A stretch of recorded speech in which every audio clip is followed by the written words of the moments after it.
detailed explanations of the security response from federal, state, and local authorities. As part of our ongoing investigation, we also seek to speak with additional federal law enforcement personnel, including Secret Service agents who were responsible for securing the event. Today's hearing is an important opportunity to ask critical questions and to begin to give the American people the transparency and the answers that they certainly deserve. There are still many unanswered questions. We need additional information about the Secret Service's advanced planning efforts, the decisions surrounding sniper and counter-sniper team use, placement, and coordination. We also need answers about what appears to be a problematic communication system that limited efforts to relay information and respond to events as they unfolded real time. And while today is focused on asking difficult questions about what went wrong, I also want to thank the men and women of the Secret Service who in an instant will lay their lives on the line to protect our nation's leaders. They have incredibly challenging jobs, and they must continue their mission no matter what our hearing and investigation reveals. I'm also grateful to our Senate Judiciary Committee colleagues for joining us in this important discussion. Given their key role in oversight of both of the agencies represented before us today, and it's very clear that the U.S. Senate is focused on a productive conversation that will generate real answers and real reforms. And I appreciate all the work from members of both of our committees to help us achieve this absolutely essential goal. I would now like to recognize Ranking Member Paul for his opening remarks.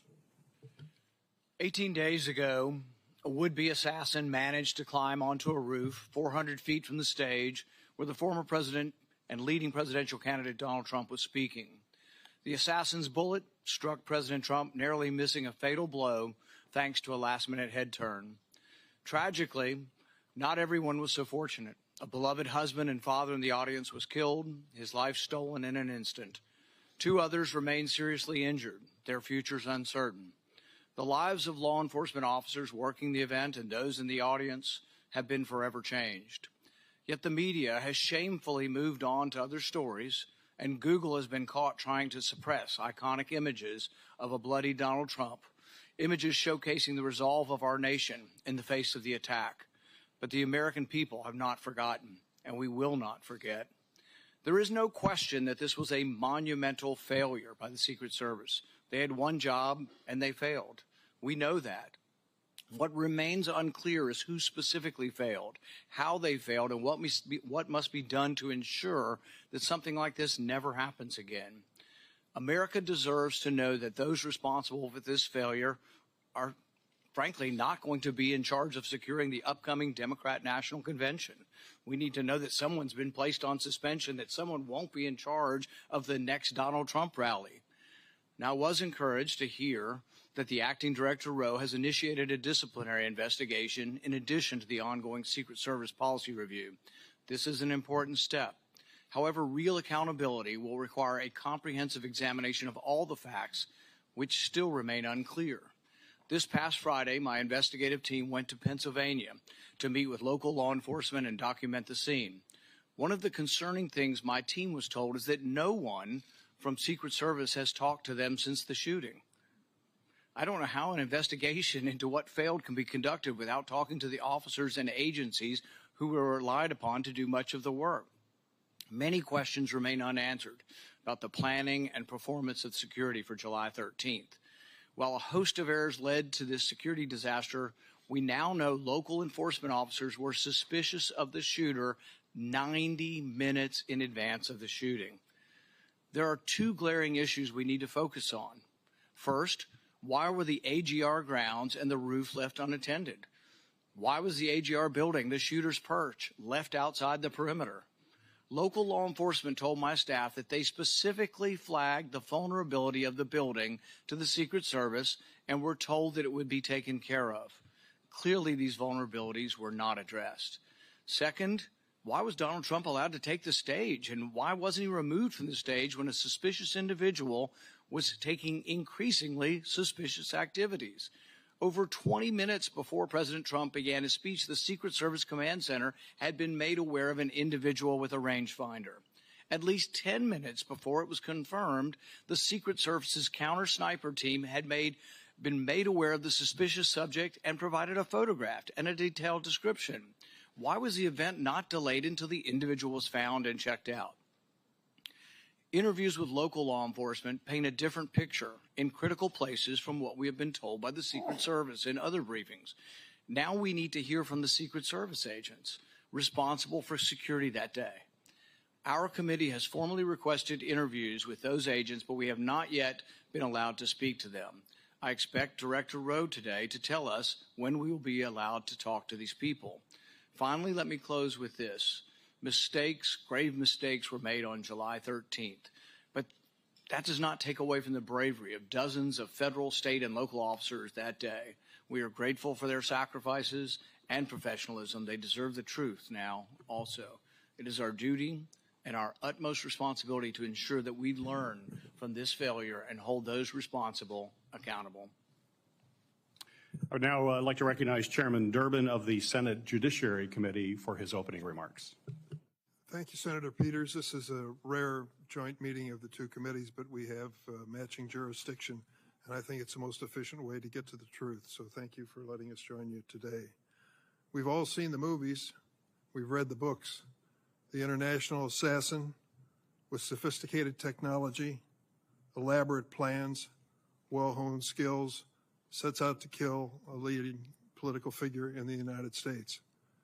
But how does that match the reality of what happened in Butler, Pennsylvania, when a 20-year-old introverted college student outsmarted one of the most sophisticated American law enforcement agencies in history, came within an inch of killing a former president of the United States? That's why we gather today to ask these hard questions. There's more to this story and other aspects that we ought to consider as well. We cannot lose sight of the factor that contributed to the violence on July 13th.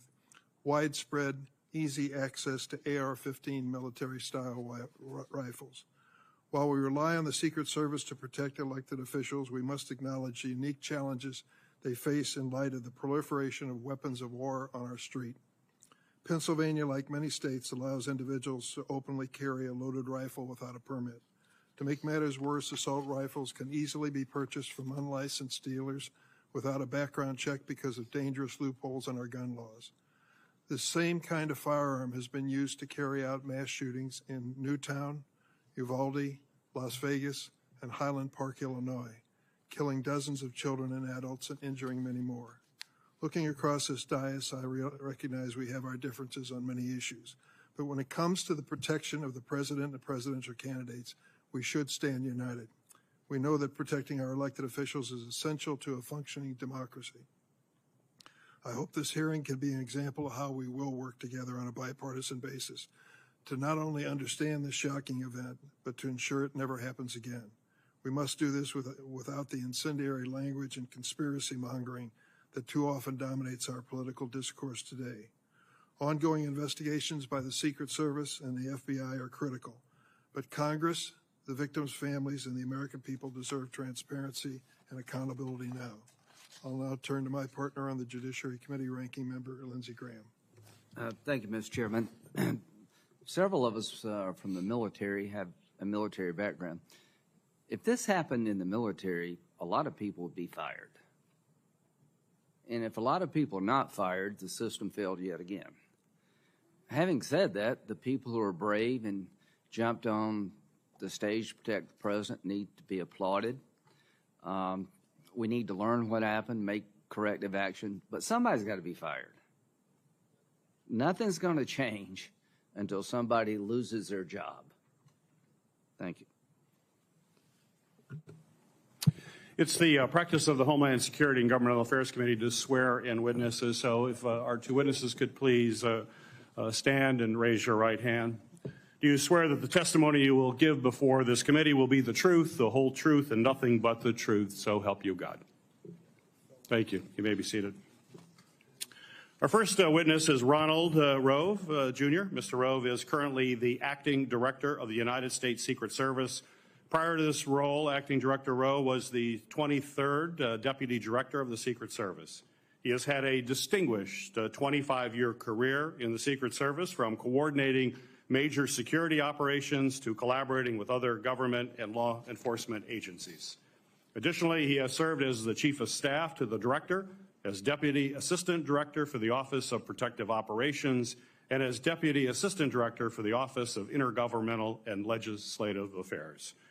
Mr. Director, thank you for appearing before this committee today. You are now recognized for your opening statement.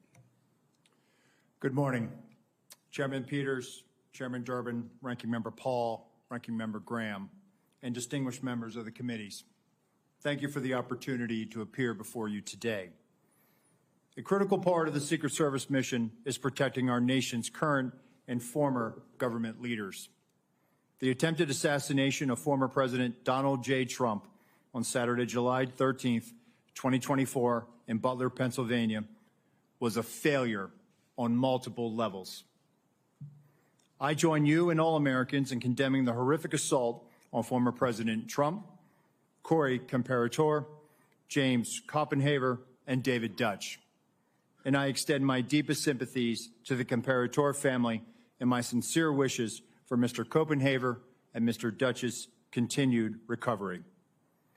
Before I begin, though, I want to commend the heroic actions of the men and women of the United States Secret Service on July 13th. Our special agents shielded the former president with their bodies while shots were still being fired, selflessly, willing to make the ultimate sacrifice without hesitation. I am extremely proud of these actions and those taken by the counter-sniper team to neutralize the threat that prevented further loss of life. And I applaud the actions of our tactical teams that responded so quickly. I would also like to express my gratitude to our federal, state, and local partners. We rely on these critical relationships, which have developed over decades of daily collaboration, to secure protective events and conduct criminal investigations.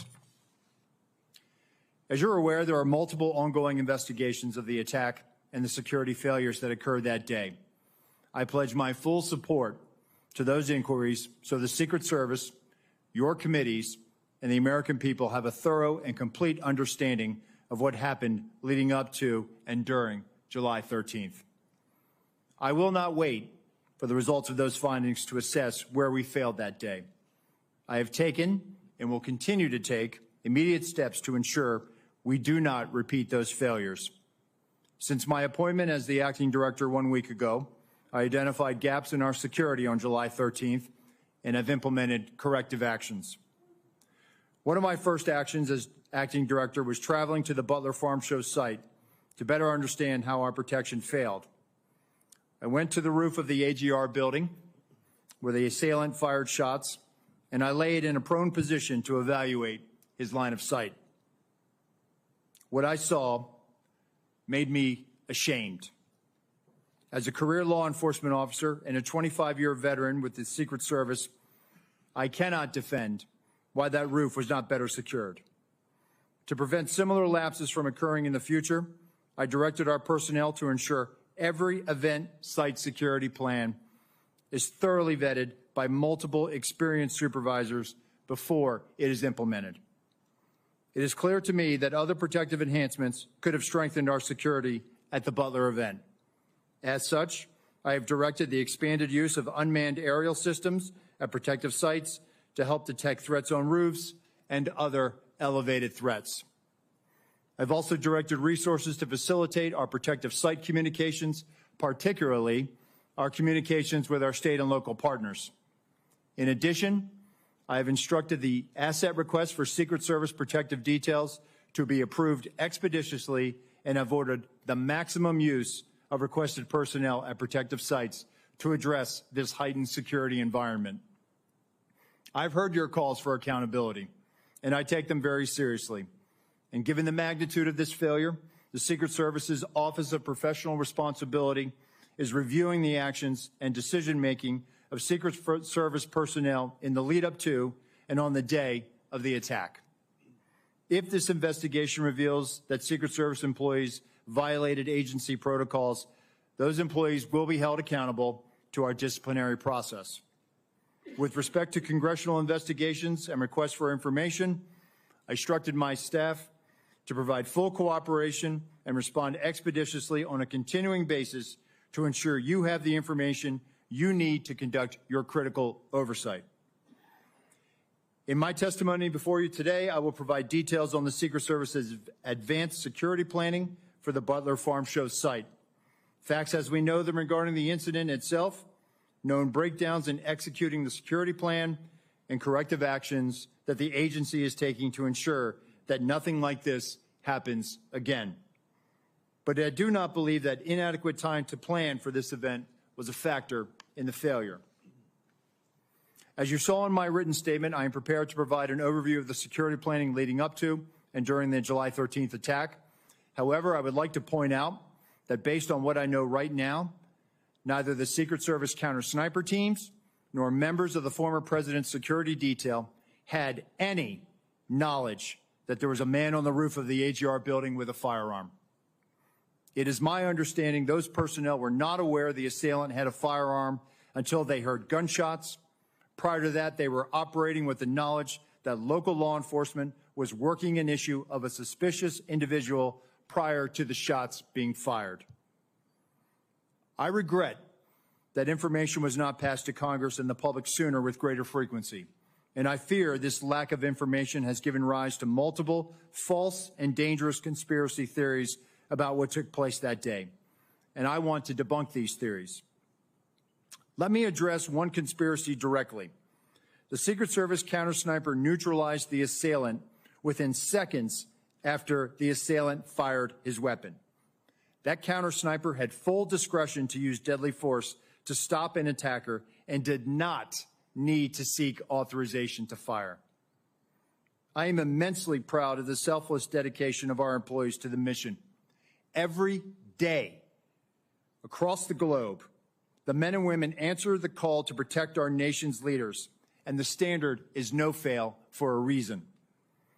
During our current high operational tempo, I want and I need to ensure that the Secret Service workforce are uplifted so they can focus on carrying out the mission.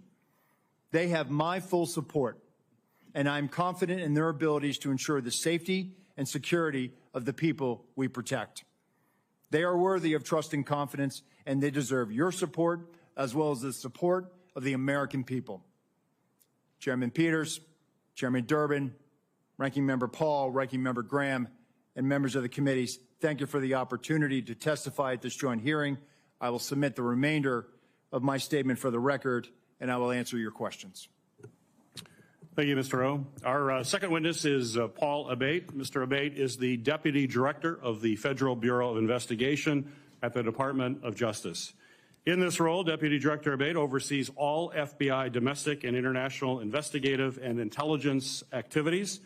Prior to his appointment as Deputy Director, he has had a distinguished 3 decades within the FBI leading counterterrorism efforts, and most recently as the Associate Deputy Director of the FBI, where he's responsible for the management of all FBI personnel, budget, administration, as well as infrastructure.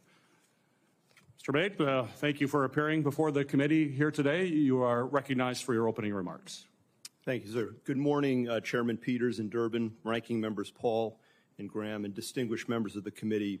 It is a privilege to appear before you today to discuss the FBI's investigation of the attempted assassination of former President Trump on July 13th in Butler, Pennsylvania. Before going further, I want to again offer my and our condolences to the victims of this heinous attack, to the family and loved ones of heroic firefighter and father Corey Comparator, to Mr. Dutch, to Mr. Koppenhaver, who continue to recover, and to former President Trump, who was also struck by a bullet fired from the shooter's rifle. Our thoughts and prayers are with each of them and their families and loved ones. Within minutes of the attack, the FBI field office in Pittsburgh, Pennsylvania, received notification of the assassination attempt and responded to the scene immediately with a surge of resources, quickly moving forward on the investigation. From the outset, the FBI has been investigating this attack as an assassination attempt and an act of domestic terrorism. Our team continues to conduct a full, thorough, and objective investigation and will continue to follow all leads and avenues of investigation to logical conclusion, leaving no stone unturned. While it's not typical to provide details of an ongoing investigation, this, as we all know, is an extraordinarily tragic set of circumstances of the utmost national importance, making it essential to inform the American public and Congress what is known right now with full transparency. The investigation remains focused, of course, on determining motive, identifying any potential co-conspirators or others with knowledge of the attack, and building out a timeline of shooter Thomas Crook's actions in advance of and during the attack. Thus far, though absolutely nothing has been ruled out, the investigation has not identified a motive, nor any co-conspirators or others with advanced knowledge. To date, the FBI team has conducted more than 460 interviews, executed search warrants, including at the shooter's residence, and seized electronic media to include phones, laptops, hard drives, and thumb drives. Legal process has been issued to dozens of companies, and we've received more than 2,000 tips from the public. The full resources of the FBI have been brought to bear in furtherance of the investigation. Agents, analysts, professional staff, experts. I've personally visited the site of this horrific attack and seen firsthand the work of FBI Pittsburgh and our partners on the front line, and want to thank all involved for their ongoing and tireless efforts to get the answers that we need and to deliver justice. Specialized resources deployed included evidence response teams, victim services specialists, laboratory and operational technology division resources to process physical and digital evidence, a shooting reconstruction team. Additionally, our explosive experts have analyzed the 3 IEDs recovered, 2 from the shooter's vehicle, 1 from the family residence. And our behavioral analysis unit, importantly, is helping to build a profile of the shooter to include his mental state. Next, I want to provide a brief highlighted overview of the timeline that has been established to date through witness interviews and other information.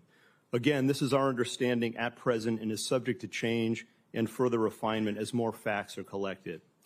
On July 3rd, the rally in Butler, Pennsylvania was announced. On July 6th, the shooter registered to attend the rally and performed a search for, quote, how far was Oswald from Kennedy? On July 7th, the shooter traveled from his home to the Butler Farm Show grounds and remained there for approximately 20 minutes. We assess this shows advanced planning and reconnaissance on his part.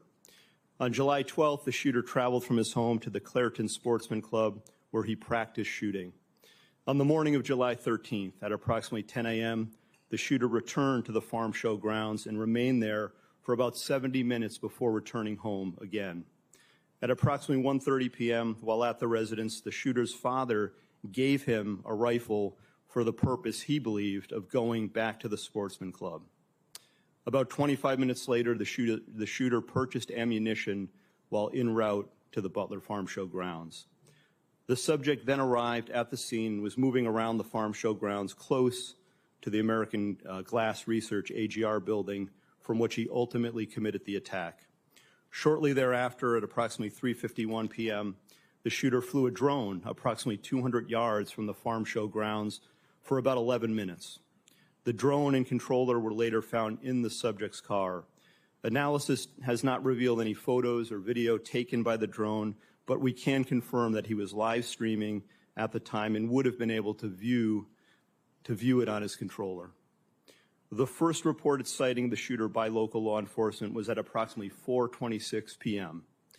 At approximately 5:10 p.m., the shooter was again identified by local law enforcement as a suspicious person around the AGR building. And at approximately 5:14 p.m., a local SWAT operator took a photo of the shooter. At about 5:32 p.m., local SWAT observed the shooter next to the AGR building using his phone, browsing news sites, and with a rangefinder. At approximately 5:38 p.m., the photo of the shooter taken earlier was sent to local SWAT operators in a text message group. Subsequently, approximately 25 minutes prior to the shooting, the U.S. Secret Service command post was notified of a suspicious person. Officers lost sight of the subject from approximately 6:02 p.m. to 6:08 p.m., but continued to communicate with each other in an attempt to locate him. Recently discovered video from a local business shows the shooter pulling himself up onto the AGR building rooftop at approximately 6:06 p.m. And at approximately 6:08 p.m., the subject was observed on the roof by local law enforcement. At approximately 6:11 p.m., a local police officer was lifted to the roof by another officer, saw the shooter, and radioed that he was armed with, quote, a long gun. Within approximately the next 30 seconds, the shots were fired. The evidence recovery team found 8 shell casings at the scene next to the shooter's body. We believe the subject, the shooter, fired 8 rounds. While the investigation has not determined motive, the investigative team continues to review information from legal returns, including online and social media accounts. Something just very recently uncovered that I want to share is a social media account which is believed to be associated with the shooter in about the 2019-2020 timeframe. There were over 700 comments posted from this account. Some of these comments, if ultimately attributable to the shooter, appear to reflect anti-Semitic and anti-immigration themes, to espouse political violence, and are described as extreme in nature. While the investigative team is still working to verify this account to determine if it did in fact belong to the shooter, we believe it important to share and note it today, particularly given the general absence of other information to date from social media and other sources of information that reflect on the shooter's potential motive and mindset. These are the facts, in part, that the investigation has revealed to date. While the shooter is dead, our work is very much ongoing and urgent. Thank you, and I look forward to answering any and all questions. Thank you, Mr. Abaid. We'll now proceed. Chairman Durbin and Ranking Member Graham will ask the first 2 questions. I will then ask question Ranking Member Paul, and then after that we will alternate between members of the Judiciary, recognized by Chairman Durbin, and members of the Homeland Security Committee, recognized by me. With that, Senator Durbin, you're recognized for your questions. Thank you, Senator Peters. I would like to begin by making a statement. It's not in the form of a question, and you'll understand why when I say it. In 20 days, we're going to start the Democratic National Convention in Chicago. I have been briefed by the law enforcement agencies plans for security for that event. Tens of thousands of people will be there, including some of the highest-ranking politicians in the United States. I trust that both of your agencies can answer in the affirmative if I ask you whether you're actively engaged in working with the development of security plan, taking into consideration the lessons of July 13th. Senator, that is 100% yes from the Secret Service. Yes, from the FBI as well, sir. We've been working on this for well over a year in preparation. I'm not going to ask for details for obvious reasons, but I do want to ask a question about the Secret Service staffing. Congress has nearly doubled the budget for the Secret Service over the last 10 years, from $1.8 billion in fiscal year 2014 to $3 billion in fiscal year 2024. Despite this large increase in funding, the number of agents in protective operations has fallen from 4,027 to 3,671 during that same time period, an approximate 9% reduction. Acting Director Rowe, what accounts for protective operations losing 356 agents over the past 10 years? So, Senator, with respect to where we are today on staffing, and then I'll address the 10-year where we were. In this year alone, we are going to end the year on the positive of 200 plus agents. That's the first time in a number of years that we've been able to do that. Part of that was gaining some efficiencies in our hiring process. But what I want to re-emphasize is that we have not dropped standards. Only 2% of every applicant actually makes it through the hiring process. We are filling our classes at the Federal Law Enforcement Training Center, and we are doing this ramp up as part of what lies ahead of us with the LA Olympics in 2028. With respect to what has happened in years prior, this is a difficult and challenging job, being a Secret Service agent. Living your life by somebody else's schedule, constantly away from your family, constantly having to meet increased operational and investigative demands, which we gladly do. But it's not for everyone. And I think there are times where people have to make tough choices and they decide to leave the agency. But that doesn't mean that they were any less of an agent or that they weren't committed to the mission, because we are all committed to being patriots and serving our country and protecting our nation's highest leaders. I think there was a variety of factors. Some of it was the pandemic. Some of it was, the economy or other opportunities. We have people that are very skilled in cyber that often leave the job. Some of the protective skills that they acquire are also in demand in the private sector. But some of the mechanisms that we've put in place just in the last year is also retaining our workforce. And that's what we are focused on right now. The Government Accountability Office has determined that restaffing from these losses have been slowed due to a number of factors, including the years-long background checks for prospective agents and the assignments agents must work through before being assigned to protection. Given these constraints, what steps have you taken to improve recruitment? So we're actually putting out targeted recruitment opportunities. So we've just recently put it out for within our uniform division for our counter sniper unit, our hazardous agent medical emergency response unit, our counter assault team on the special agent side. So we're actually trying to gather the best and the brightest.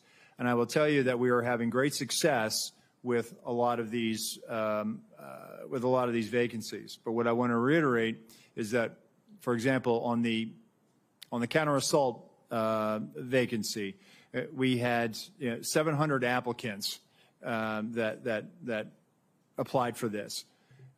Really, what we will glean after they make it through the process, and they have to be able to hold a top secret SCI clearance.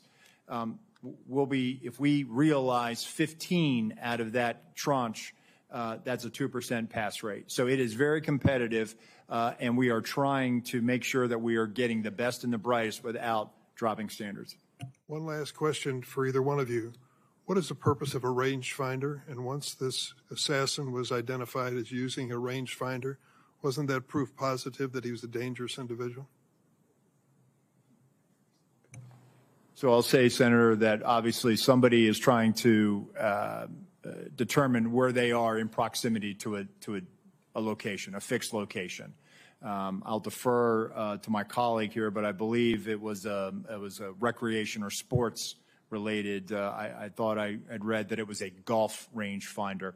Nonetheless, it still would have provided him the ability to provide the distance that he was away from his intended target. Wasn't that enough?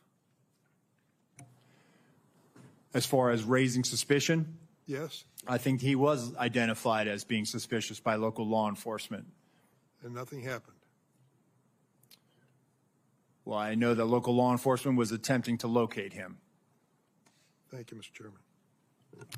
Thank you, Member Graham. Thank you. Let's go back to the resources.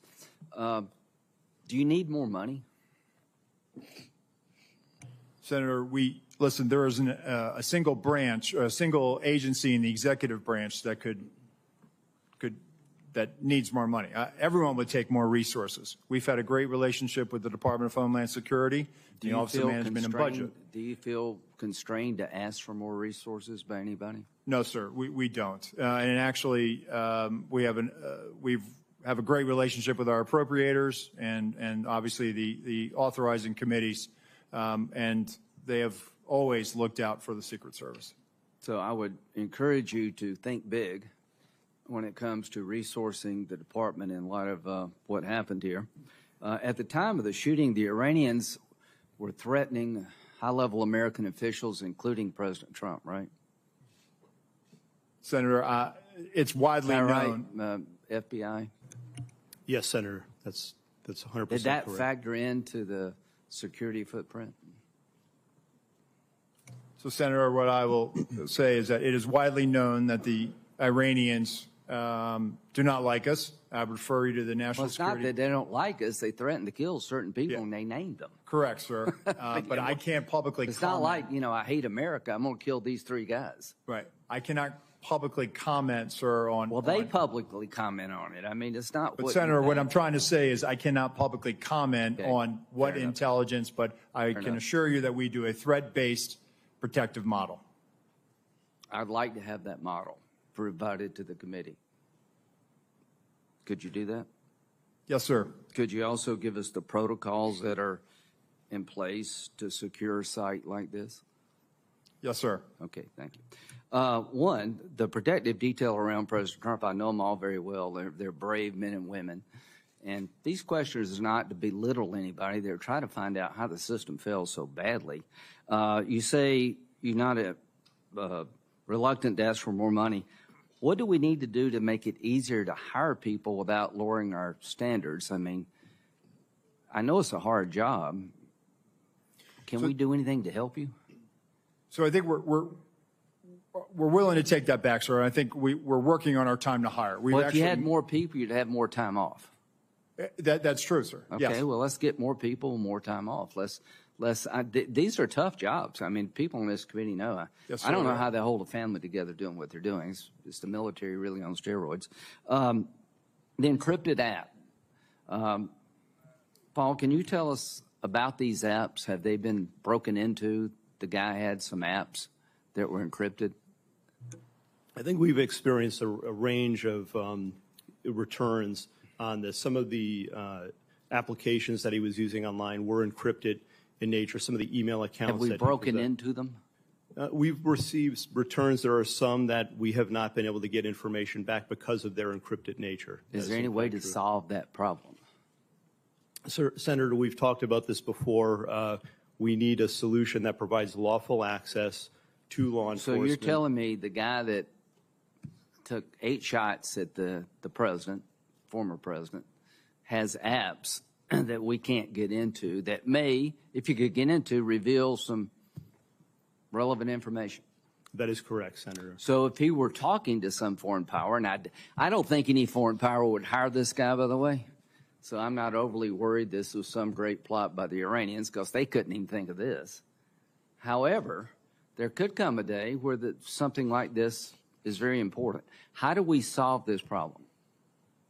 Senator, as we've been saying, we need a solution that provides lawful access where when we go to a company. So you're telling me, I agree with you, I'm not blaming you. We have encrypted apps of an assassin, a murderer, and we can't get into them all these days after. That needs to be fixed, folks. I'm all for privacy, but to a point. What if, in the future, somebody's using these apps to communicate with a foreign power? I think we need to know these things. We need to know them in real time. So lessons learned is that everything failed. Corrective action, it seems to me you need more money and more people. Accountability. At the end of the day, how many people do you think will be relieved of their duties, Mr. Rowe, because of this? Senator, I publicly cannot, and I cannot weigh in on that right now, right? It has to be a fair and neutral process. From a fair point of view, would you say this is a major system failure at every turn, and those in charge of the system in question, not only was it embarrassing, they failed? So, Senator, again, if there were policy violations, those individuals will be held accountable, and they will be subject Just send to our us the table of policies penalties. if you could. Yes, sir, we you. will. But they will be held to our table of penalties, which will include up to termination. Thank you. Director Rowe, in your testimony here today, as well as in your written testimony, you said very, very clearly that you can't defend why that building with the shooter on top of it was not better covered. You were very clear. You cannot defend that. So my question to you is, my understanding is that there's a detailed site survey that is done prior to an event to identify potential threat points. So talk to me about that site survey. I'm sure you've had a chance to look at it now after action. And how did that site survey get approved when it was so clear that that was a major threat from that building? Thank you, Senator. So our Pittsburgh field office did the advance. During that advance, not only were they discussing amongst themselves about mitigating the line of sight, but also they were discussing with other agencies that were supporting it. Our counter snipers met with their counterparts. The team lead and team lead met. They walked the site. They identified the AGR building. And if I may, Senator, if I could point out something right now, if I may, and we will place this for the record, but this is the point of view. This is from the second floor of the AGR building. This point of view is the point of view where the counter sniper team locally was posted. The gold arrow indicates where the shooter fired from. Looking left, why was the assailant not seen? When we were told that building was going to be covered, that there had been a face-to-face that afternoon, that our team leads met,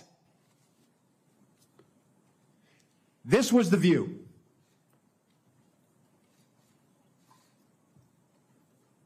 Let me show you another view, Senator.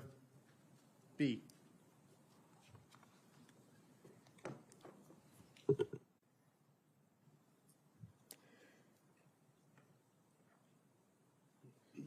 This view is a reenactment by one of my agents.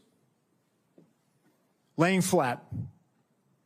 There was a 5-inch rise on the middle of that roof. The assailant would have had to present his bore over that to get his shot off. The view underneath reflects the perspective that he would have had. Again, I call your attention back to the first exhibit if they'd have looked left. Give me C.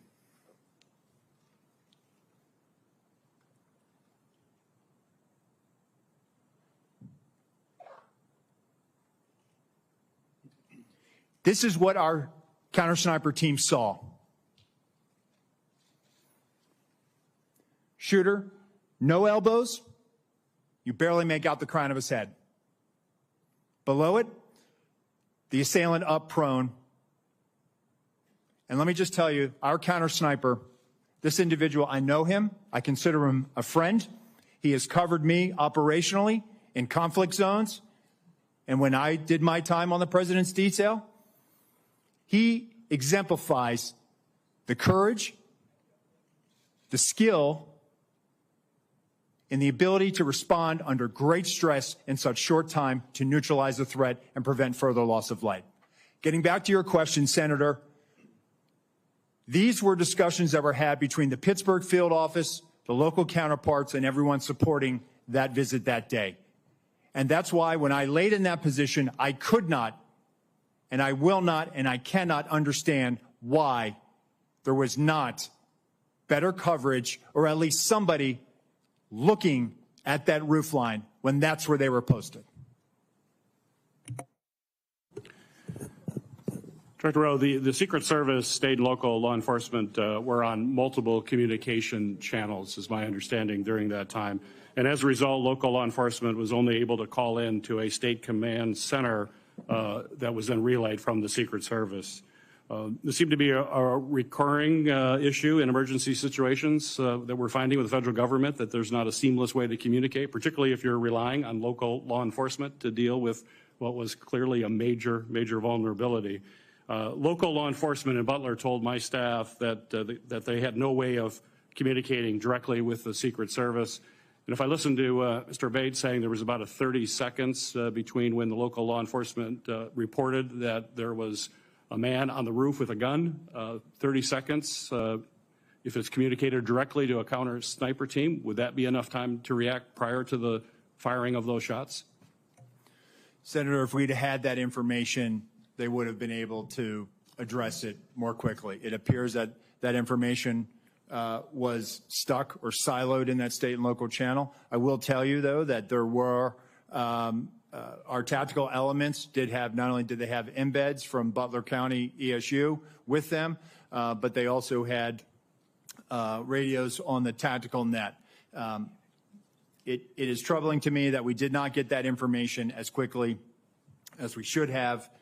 We didn't know that there was this incident going on, and the only thing we had was that locals were working an issue at the 3 o'clock, which would have been the former president's right-hand side, which is where the shot came. Nothing about man on the roof, nothing about man with a gun. None of that information ever made it over our net. So that will change? Yes, sir. We are working right now to figure out the interoperability and also make sure that we do have access to those channels, whether through a counterpart system or some other means. Very good. Ranking Member Paul, you're recognized for your questions. Director Rowe, I'm encouraged by your attitude and what you brought here today, what you've talked about as far as immediate changes that you've made, and I hope you'll follow through with that. I'm encouraged by the fact that you acknowledge that it's indefensible that the roof was unattended. Would you say the roof being unattended breaches standard protocol for setting up a security perimeter? What I would say, Senator, is that that roof should have had better coverage, and we will get to the bottom of if there were any policy violations. I would think indefensible would go along with breaching protocol, and I can't imagine how indefensible would not be breaching protocol.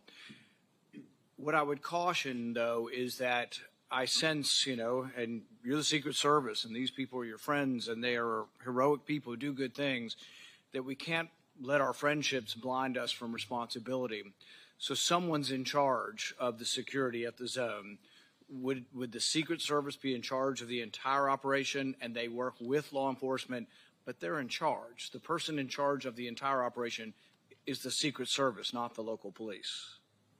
You're correct, sir. This is a failure of the Secret Service. So that's what I mean. And look, I don't wish anybody harm. I appreciate the bravery of the Capitol Hill police. I was at the shooting at the ball field. I've heard 100 shots coming my way. Fortunately, none came to me. But I appreciate the bravery of all the people who protect us. But there's also the idea that there are certain mistakes that don't make you a bad person, but they're just inexcusable, that if you made that mistake. So, for example, let's say you determine, well, local police should have been on there, and they told us. And local police says, no, they didn't tell us to do it, and it's a he said, she said. Still, ultimately, the agent in charge should be walking the grounds and say, there's a roof 100 yards away from the stadium with a clear sight. Someone's got to be on the roof. Local police, I told you to get on the roof. Get on the roof. Or you put the Secret Service. So ultimately, the buck doesn't pass along to somebody. Whoever's in charge is in charge. But really, I think it would be helpful to all of us. I know the process has to be meted out, but there needs to also be a process for protecting the next Trump rally. The fact that whoever was in charge in Butler next week is not in charge of a rally in Las Vegas. And so I think you really should say that. You should simply say that the leadership from that event is going through a process, but until that process, they won't be in charge of the Democrat National Convention. That would reassure a lot of people that they won't be in charge of security until it's determined. Can you tell us something to that accord? Yes, sir. So I can tell you that the team planning the Democratic National Convention, that is a national special security event. That team has been on the ground. That's from D.C. With support from our Chicago field office. But I just want to reiterate that our Pittsburgh field office staff, they are wearing this harder than anybody right now in the Secret Service. Right. They feel completely demoralized. And what I'm trying to do is also let them know that, listen, they need to be focused on the mission at hand. I also have to walk a tightrope here and make sure that I am not tainting any future discipline action. I understand, and I have great respect for all the officers, but ultimately someone had to be in charge, and someone made a terrible error, and it's an error of judgment. The big error is the roof. But another big error is we have 90 minutes of a suspicious person. Now, Senator Durbin mentioned the rangefinder. None of these are enough to shoot a suspicious person, but they certainly, you would think, would be enough to stop the proceedings. That's where I think you get to the second major management or judgment error of this. Now, Trump's done probably 100 rallies like this. How often at one of his rallies are there 90 minutes of looking at one person and at least a half a dozen pictures of that person? How often does that happen? And is it against protocol to let a proceeding go on when you've got a suspicious person, 90 minutes worth of people talking about this person, and we don't stop the proceeding? Does that defy protocol? So Senator, while there's 90 minutes in total from when he's first identified by local law enforcement, we have about a 30-minute window. But at no time is there anything ever communicated about weapon or harm. And I think that's where the threat. A weapon, you shoot people with a weapon. Sure. Without a weapon, we're talking about people you stop and say, he had a backpack. which was probably big enough to have the AR-15 in it. In all likelihood, the backpack has the weapon in it. So a guy with a big backpack would never get through the perimeter. So once again, a big mistake was not having the perimeter wide enough to prevent people from shooting outside the perimeter. But the thing is, he would have never gotten through the perimeter, right? His backpack would have been checked. But people with big backpacks are very suspicious. And I would think he's been seen 6 times. But you got 20 or 30 minutes of knowing about it. But the thing is, there's all kinds of chatter going on about this. And you would think the chatter going on with the local police is on a police radio, and a policeman with that radio is standing in the control tent, so you get that communication. So there's a huge and massive breakdown. But really my question is, how often has this happened at other rallies where there's a half a dozen pictures and 90 minutes of people talking about a suspicious person? I just can't imagine that it's real common. So, Senator, at rallies, there are people that come to the attention of law enforcement for a variety of reasons. You know, if they come to our attention for some other activity that might, you know, put it a little bit, hey, we probably need to go check that individual out. This happens, and that's why we attempt to locate them. That's why it's important for us to try to find them. And it's important to have the information. And so local law enforcement did their very level best to try to locate him. They did provide us the photos 30 minutes prior. It just, he evaded any detection by law enforcement. But once again, it's the overall person in charge. It's a terrible breakdown. It's a terrible management decision not to have stopped it. There was a chance to stop the proceeding. And the question is not whether there's enough information to take down an individual. It's a much lower standard to say, hey, we're going to wait until we get this individual. The roof and the 90 minutes of it, both, I think, are failure of your protocol. And I think when that's determined, the person who made these decisions can't be in a position of authority again. Senator Klobuchar. Thank you very much. Thank you to all of you for holding this hearing. I appreciated Director Rowe when we had the classified briefing, and also today, taking responsibility for the agency and your own personal emotion and reaction to your visit and what had gone wrong. For the people in my state that keep asking me, I just don't get how he got on the roof. I know we've gone through great details and a lot of examination. Could you just give a minute on what went wrong and how you think it can be fixed? Because I think it's just going to help to dispel the conspiracy theories. There are some people that think it didn't really happen, which of course is completely ridiculous. It did. There are some people that think all kinds of conspiracies went on within the government, which is also false. But could you just tell them what went wrong so they understand? Yes. No, thank you, Senator. I thought long and hard about this. I think this was a failure of imagination, a failure to imagine that we actually do live in a very dangerous world where people do actually want to do harm to our protectees. I think it was a failure to challenge our own assumptions, the assumptions that we know our partners are going to do everything they can, and they do this every day. But we didn't challenge our own assumptions of, we assume that someone's going to cover that. We assume that there's going to be uniform presence. We didn't challenge that internally during that advance. So moving forward, I've directed that when we're talking to people and we're making requests, we are very specific about what we want. We are providing explicit instructions on exactly what our expectation is and what we need them to do and what we want them to do. That's the only way that we're going to be able to move forward beyond this. And let me just tell you that our state and local law enforcement partners are the best. So this belief that somehow they are less than federal law enforcement or they're less than the Secret Service. They're out there patrolling communities every day. They're the ones out there going into hazardous conditions every day. They know their communities. They have the ability to enforce state and local laws. Our advanced agents do not. Right. We need them, and we need them to be partners with us, and I think we need to be very clear to them, and that may have contributed to this situation. Yeah, appreciate that. I have the same respect. Next, one of the things you mentioned to me was, and to all of us, was in this other briefing, was just the texting protocol. And I think a lot of us think about this in non-security settings, about how people are just texting all the time instead of talking, and how it takes our eyes off, in your case, the target. Could you talk about what might have gone wrong there and how you think things could change when the hope is that their eyes are constantly on the scene and on the potential targets and risks? Thank you, Senator. So, again, we need people focused on the problem or on their area of responsibility.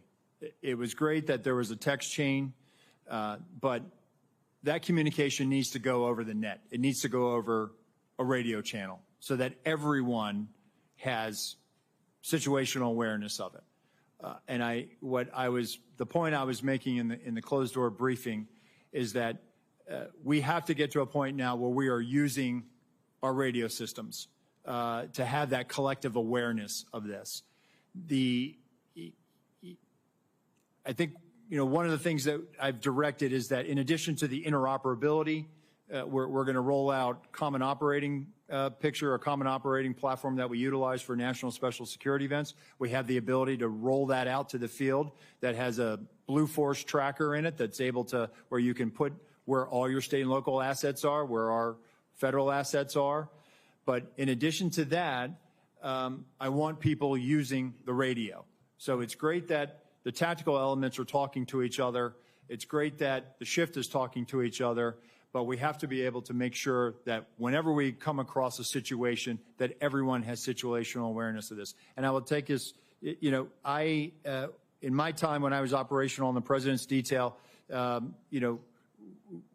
we were given the explicit instruction, hey, if you're going to pass it, if it's relevant enough that you feel like you need to pass that information, do it over the radio. And that was the protocol that we had. And I think over the years, perhaps with the advent of technology and smartphones, perhaps we've gotten away from that. But we need to get people back on the scope, back on mission, back focused on what they need to be responsible for. Okay, and the next question I'll put in writing. Thank you very much of you, Mr. Abate, but it's just pointing out that we've seen this rise in threats against members of Congress, which of course is relevant to this. 8,000 just last year, more than 4 times over the past 7 years. I'll want to ask you in writing about the steps that the Justice Department is taking to prioritize these cases. I know there's been some changes made. Yes, Senator, it's of our highest priority, and we're urgently working on it 24/7 every day to protect each and every one of you here. Appreciate it. Thank you, both of you. Senator Carper, recognized for your question. Thanks very much. Mr. Rowe, Mr. Abate, thank you for joining us today. I have the privilege of representing Delaware, the first state to ratify the Constitution. We did that over 200 years ago, and the Constitution sort of outlines how we elect our leaders. And it changes with respect to technology over the years. But there's, for as long as we've been a country, threats to our leaders when they pursue elective office. We're going to be gathering, some of us will be gathering in Chicago in just a few weeks. Others will be gathering in other parts of the country to help make sure that what was adopted in that original Constitution is actually carried out faithfully. And it's just incredibly important that those who aspire to elective office and those who take on those challenges are protected, and their families are protected, as well as those who surround them.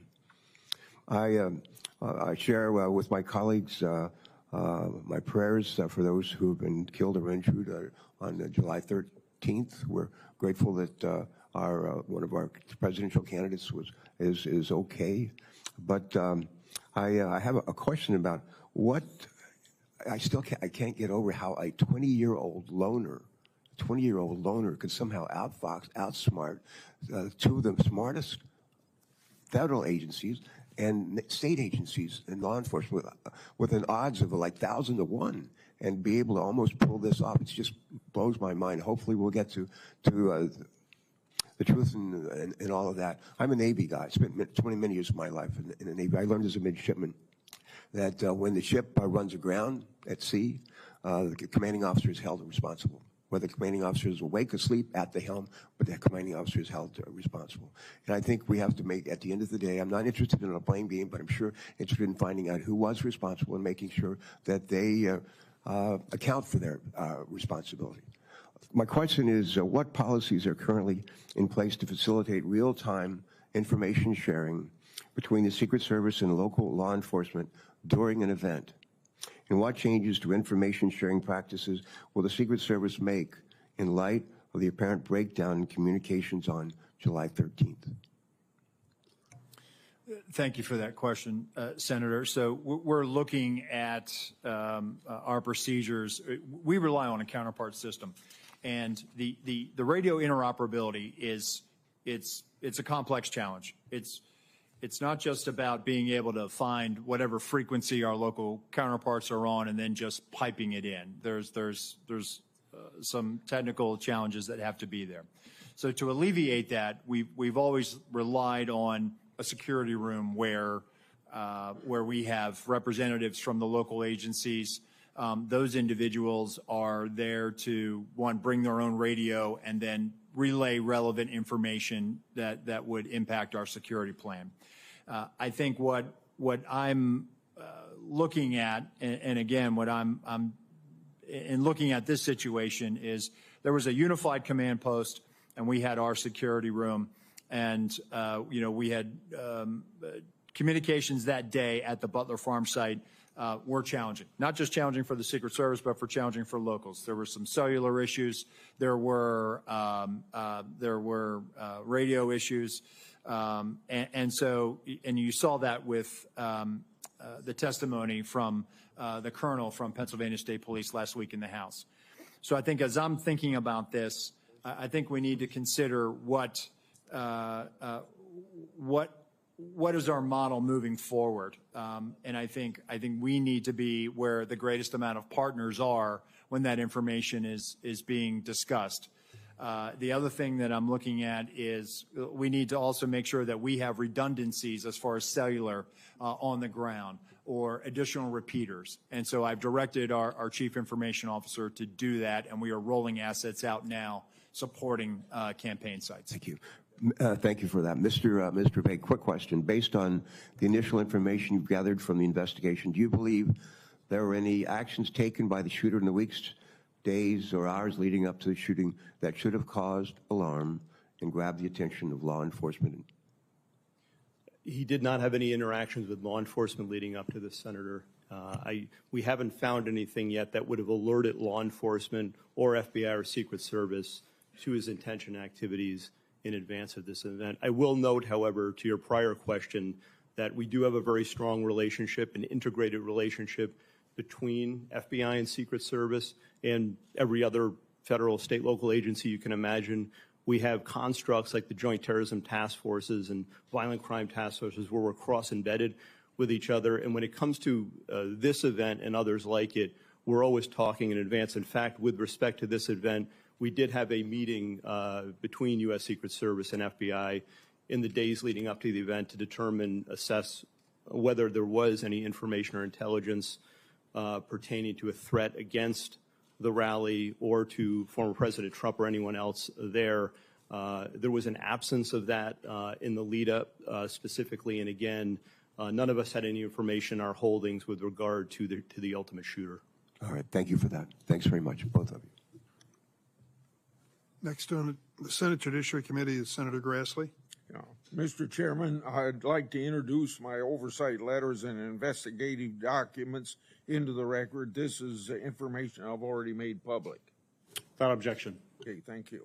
I'd also like to call my colleagues' attention to a legislation that Senator Cortez Matos and I've introduced would require Senate confirmation of the Director of the Secret Service. I think this is very important because no other agency has a no-fail mission. Mr. Rohr, in your written testimony, you stated that that to prevent similar lapses like the one on July 13th from happening again, you'll ensure every event site security plan is thoroughly vetted by multiple experienced supervisors before it's implemented. Based on your testimony, the security plan for the Butler event deviated from the Social Security standards. How would vetting by multiple experienced supervisors fix that? So, Senator, I think having many eyes on a particular problem set helps. That way you don't have tunnel vision. You just focus in on one thing. And so that's why I think it's important, not only at the field office level, but also at the detail level. And part of what we had started doing with the former president's detail is having them send out site agents, having them send out supervisors. And I think having that collaboration and having additional eyes to examine the problem will make sure that we're not missing anything. And I think I want that surety for myself. I think you've answered my question. Yes, Let me sir. go on. Also to you, in your written testimony, you stated that you, quote, regret that information wasn't passed to Congress and the public sooner and with greater frequency. What's your communication plan going forward to ensure that the American people in Congress are fully informed? So, Senator, we just started a rolling production that is bicameral. So we made our first rolling production last week. We made one yesterday. We will continue to do that. And my view is that sunshine is the best disinfectant, and we intend to provide information to Congress as it carries out its oversight function. Okay. Also to you, I made public documents that show Secret Service deployed a counter unmanned aerial system operator on July the 13th. According to the Secret Service, the drone system was supposed to be operational at 3 p.m. that day. However, we've been told by Secret Service that because of cellular bandwidth problems, it wasn't operational until about 5:20 of that day. If the system was operational, Secret Service would have had the ability to detect the shooter and his own drone use. Why is the Secret Service dependent upon local cellular network? Does the Secret Service have a backup plan in place? Yes, thank you, Senator. And that is something that I briefed in the closed door, and again, something that has cost me a lot of sleep because of the eventual outcome of the assailant. That what if we had geolocated him because that counter-UAS platform had been up? It is something that I have struggled with to understand, and I have no explanation for it. Okay. It is something that I feel as though we could have perhaps found him. We could have maybe stopped him. Maybe on that particular day, he would have decided this isn't the day to do it because law enforcement just found me flying my drone. People fly drones all the time on the peripheries of our sites. And we go out and we talk to them and we ascertain what their intentions are. On this day in particular, because of the connectivity challenge, as you noted, there was a delay and he flew his drone at 3:51 approximately.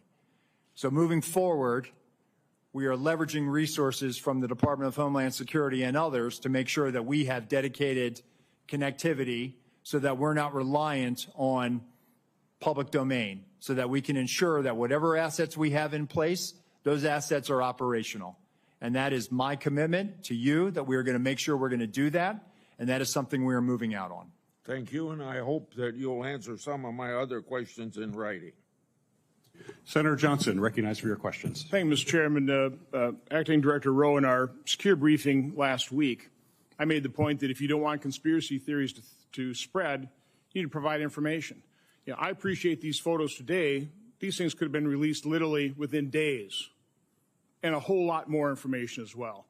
So Congress needs to provide oversight. We don't have certain investigatory tools like you have, but what we can do is do interviews.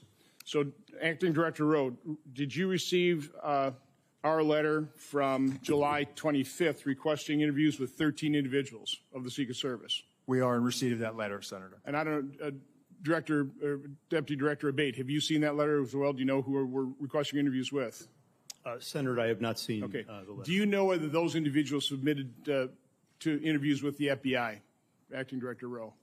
We're in the process. Those employees are being interviewed if they have not already been interviewed, sir. Are those interviews being transcribed?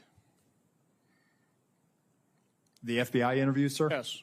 Well, we have 302s on those. Yes, Senator, we will. Okay, when will Congress get those 302s? When will we get those transcriptions of those interviews? Senator, I'll take that back and we'll get those to you as soon as possible. So, Acting Director Rowe, when will those individuals be made available for Congress, for this committee to interview them? Senator, we'll make them available. How soon? Because memories are short. They can be influenced by events. We need these transcribed interviews as soon as possible. We will get that done, sir. Does the Secret Service use encrypted communications at events? On our radio nets, we do, sir. Are those memorialized? Are those saved? The radio traffic from Butler, we did not have recordings. Do you normally? Not on the road outside of D.C. or outside of a presidential or vice presidential stop. So communications between Secret Service agents will not be available like we've gotten the communications from local law enforcement. I'm sorry, Senator. So we're not going to be able to get those communications. You didn't save them. No, sir. Which is very unfortunate. It is, sir. And moving forward, I've directed that we will now start recording those so that we will have them moving forward. And by the way, I'm going to ask for a number of things at the very end to be entered in the record. But one of my preliminary findings is that the Secret Service did not attend the 9 o'clock briefing the day of the event. In your testimony, you said that a site briefing was conducted with Secret Service personnel and law enforcement partners supporting the event. Those both can't be true. So local law enforcement do not believe Secret Service was present at the 9 o'clock briefing. Were they or were they not? So, Senator, with respect to the snipers that went on national television and gave an interview and said that they did not get a briefing from the Secret Service, they were supporting through mutual aid, and our personnel briefed the tactical team leader was leading that element that was providing this counter sniper. So, Acting Director Rowe, you said that the Secret Service provides explicit instructions to the locals. Were explicit instructions provided to cover the roof of the AGR building and locals just not follow it, or were those explicit instructions not provided? It's my understanding what was communicated is that the locals had a plan and that they had been there before. So an awful lot of the chatter on social media has to do with is there partisanship in the Secret Service, providing coverage for some individuals and none for others, about Secret Service coverage or additional coverage enhancements being denied. Was there ever requested additional coverage for Mar-a-Lago? Senator, we have provided additional resources to the Mar-a-Lago residents. Was coverage asked for and denied ever? I'll have to research that, Senator, but I'm happy to tell you we have made significant investments since the former president has left office. Over $4 million of technology, resources, and alarms. Documents will come out eventually to make the point one way or the other. This is an important piece of information that Congress needs to have. Senator, we'll make those available to you, the investments we've made. There's a report today by Susan Crabtree of Real Clear Politics saying that you denied sniper coverage outside of driving distance of D.C. Is that true? That is a false statement, sir. Well, that is incorrect. That is incorrect. Okay. I mean, that's the kind of information you need to refute with documentation. Deputy Director Abate, you said this is an assassination attempt and domestic terrorism. It's obviously assassination attempt. Why make the distinction? What is different about that? We think it's important to cover all the possibilities here and the reality of what we're dealing with and what we've all seen, Senator. And we've learned lessons from the past. The tragic shooting at the baseball field was referenced here. We've learned the lesson from that. That was not opened properly, and we've made changes in the Bureau, and it's reflected here in terms of how this investigation is being approached with a completely open mind and inclusive of all the possibilities, including domestic terrorism. I fear that makes the investigation potentially partisan. Mr. Chairman, I would like to request that my July 14th letter to Attorney General Garland, Mayorkas, and Ray be entered in the record. It asks for all kinds of information, documentation, asks a lot of questions.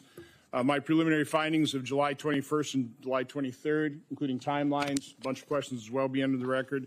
And then our updated timeline dated today.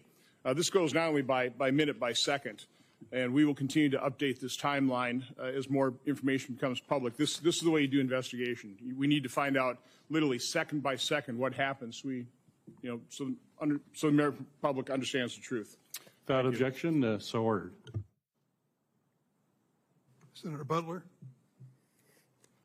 Thank you, Mr. Chairman. Thank you to both of our chairman and ranking members for holding this incredibly important hearing critically for the American people to understand the safety and security that is being provided to our national leaders. Thank you both for being here and for, again, answering the hard questions. This is a time of, I think, heightened attention, deservedly so, not only for our national leaders, but for the teacher who decides that they're going to go and participate in their democracy, or the firefighter who wants to hear the voice and vision of the potential next leader of this country. My thoughts and prayers really are with those Pennsylvania families who have lost loved ones or have been critically injured.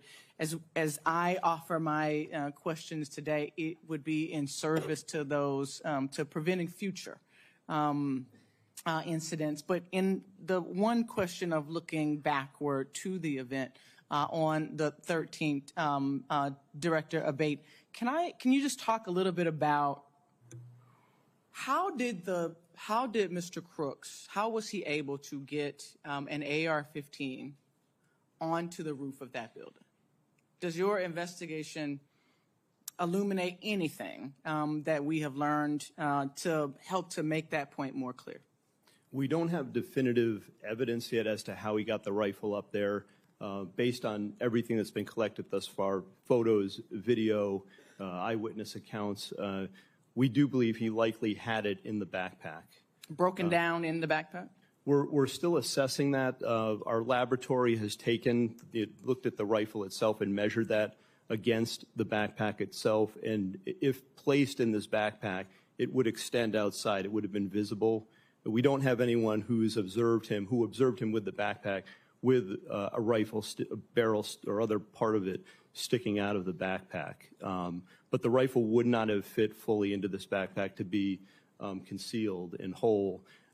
We have video that was recently found of the shooter walking in a distance from his car just before 6 p.m., about 5:56, I believe. And based on everything we have, we assess that he returned to his vehicle at that time, got the backpack, and then proceeded back to the area and to the AGR building. And then he's observed, of course, on the roof just minutes later, holding the backpack in front of him. In fact, there's dash cam footage from a police vehicle that shows him briefly traversing the roof with the backpack in front of him.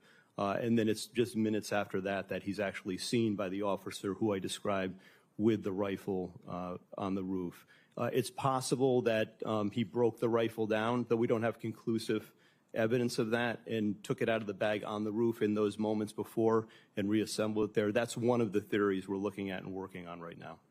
Thank you for that. You take me right, Acting Director Rowe. Thank you for your years of dedicated service and jumping in a hot time. But you take me right to this point of communication. There's been a lot of conversation about and even in your written and verbal testimony, you have talked a lot about the communication and the disparate nature in which it's happening across the different channels. One sort of foundational question that I have is, are all elements of an event communicated on the same channel? If I lost my kid and I'm at a big rally, are local law enforcement talking on the same channel about me losing my kid that they're talking about a suspicious individual? So when it comes to the locals, they likely have some type of common channel that they work off of in a county or an adjoining municipality. When it comes to the Secret Service, we do have various channels for various agents and our uniformed division officers working specific aspects of that advance. So it's not possible that the delay in communication or the losing of the thread of tracking this individual was sort of lost in the commotion of all of the other communications that could have been, or maybe was sort of separate from the communication channels that were happening. Senator, I can only speak to the Secret Service Sure. Lines of communication, and we did not have anything beyond suspicious person that was communicated to us. Last question really quickly, because I'm out of time, but Acting Director, was there any communication with the Secret Service that was talking directly with the former president's detail? That feels like there's been some question by colleagues about why the call wasn't made to delay the event. Help us understand the communication that either was or was not happening directly with the former president's detail to make the call to delay 10 minutes, 20. We've all been to these events. They never happen on time. But to delay while this was being investigated. So the detail, they were operating on their net, which our security room was monitoring.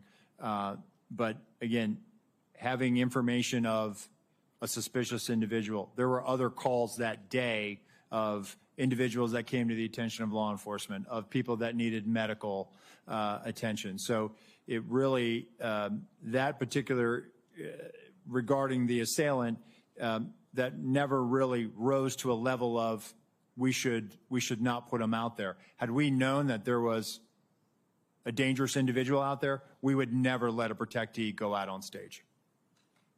Thank you, Mr. Chairman. Senator Heston, recognized for your questions. Well, thank you very much, Mr. Chairman. I want to thank you and Chairman Durman and the ranking members for holding this joint hearing today. And thank you to our witnesses, not only for being here, but for your careers of service to our country and to the men and women you lead. I am really grateful that former President Trump is safe and extend my sympathies to the family of Corey Comparateur, who was fatally shot at the rally, and my sympathies to everyone who was injured. On July 13th, major failures nearly led to the assassination of a presidential candidate who is also a former president of the United States. The Secret Service has to be fully transparent about how this happened and how it's going to change moving forward, understanding there's also a need to balance Congress's engagement in oversight with allowing law enforcement to conduct an ongoing criminal investigation. I want to thank the agents of the Secret Service for selflessly acting to protect elected officials and their families and our former presidents. We're grateful for their sacrifices and their service, and I want to thank all law enforcement, and particularly law enforcement officers and first responders who worked to minimize harm to the crowd on July 13th. Mr. Rowe, I want to start with you. New Hampshire hosts many political rallies. Protecting the speakers and attendees at these events requires extensive coordination between state and local law enforcement, the Secret Service staff, and obviously campaign event staff. As a former governor, I've experienced some of the challenges that this type of coordination can create, but we know that this coordination is really essential to public safety. It's clear that there were significant coordination failures on July 13th. You told us earlier that the local SWAT team told the Secret Service that local law enforcement had eyes on the AGR roof. But there are reports that members of a local SWAT team never met with the Secret Service in the days before the Butler rally. What steps does the Secret Service take prior to political rallies to ensure that the agency is effectively coordinating with the candidate security details, with state and local law enforcement, and with campaign event staff? So as part of the advanced process, Senator, as happened in Butler as well, there's a police meeting, and basically that is that initiates the advance. That's bringing in all the not only emergency management officials, but all the state and local law enforcement agencies that may have aspects of supporting or assisting in that advance and on that visit. The focus of that police meeting, one, is to exchange numbers and business cards, and then coordinate times for walkthroughs. There were walkthroughs of the Butler Farm site with local law enforcement agencies that were supporting that visit. And that was directly as a result of having that police meeting to begin the process of figuring out, dividing up the labor areas of responsibility. So what you're telling me is that at that meeting, the Secret Service, the first meeting led to the walkthrough that the Secret Service does with local law enforcement, and that at least some members or directors of the local SWAT team would have been part of that process?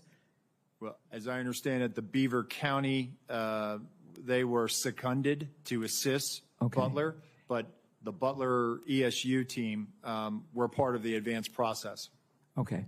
How many agents did the Secret Service provide to plan and secure this event, and how many people from state and local law enforcement agencies supported the security of this event? So in totality, between law enforcement, state and local, and federal, there were 155 personnel at the Butler farm site that day.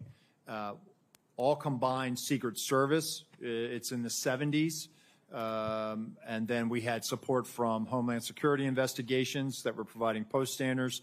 And then we had approximately 70 or so various Pennsylvania state law enforcement. Okay, thank you. I want to go to one other issue before my time expires.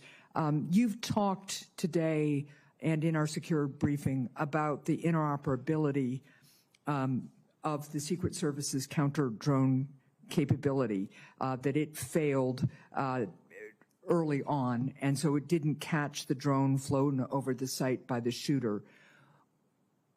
First, what changes you've addressed this a little, but what changes is the Secret Service making to ensure that it has backup technology? But also, what efforts did the Secret Service undertake to coordinate with other law enforcement regarding anti-drone capability at the rally site? We're working to determine that right now, Senator. We're getting the redundancies in place. Counter-UAS authority, it is a little complex. State and locals don't necessarily have this ability to do that. It does require coordination with the FAA because it could impact commercial travel. Okay, thank you. And Mr. Chair, I'm just going to follow up, and I think one of the things that you're hearing from a lot of folks, but I'm not sure we're really clear on yet, is how is it that somebody who clearly is arousing concern from law enforcement isn't identified as suspicious, and how is it that that information doesn't get to the president, the former president's detail? So I'll follow up in writing. Thank you. Senator Cornyn. Thank you, Mr. Chairman. Director Rowe, can you explain why the shooter's drone worked? Because there was no counter-UAS present, sir. Well, you had a drone system, but you had bandwidth problems. The bandwidth apparently was adequate for the shooter's drone, but not for the Secret Service. Can you explain that? I have no explanation for it, sir. We also know that in a military context, electronic warfare or jamming capabilities are commonly used on the battlefield. Does the Secret Service have jamming capabilities for drones? We have drones, sir, and when it comes to, I have to be very careful about how I answer this one in an open forum. What I can tell you is that we have technical security measures, sir, to address, I think, what you're asking me. Well, the question is, can you take down a suspicious drone? Because this can be used not only for surveillance by the shooter, which obviously it was here, but also drones can be weaponized and be used as a threat to the president, or in this case, the President Trump. Do you have the capacity to stop a weaponized drone?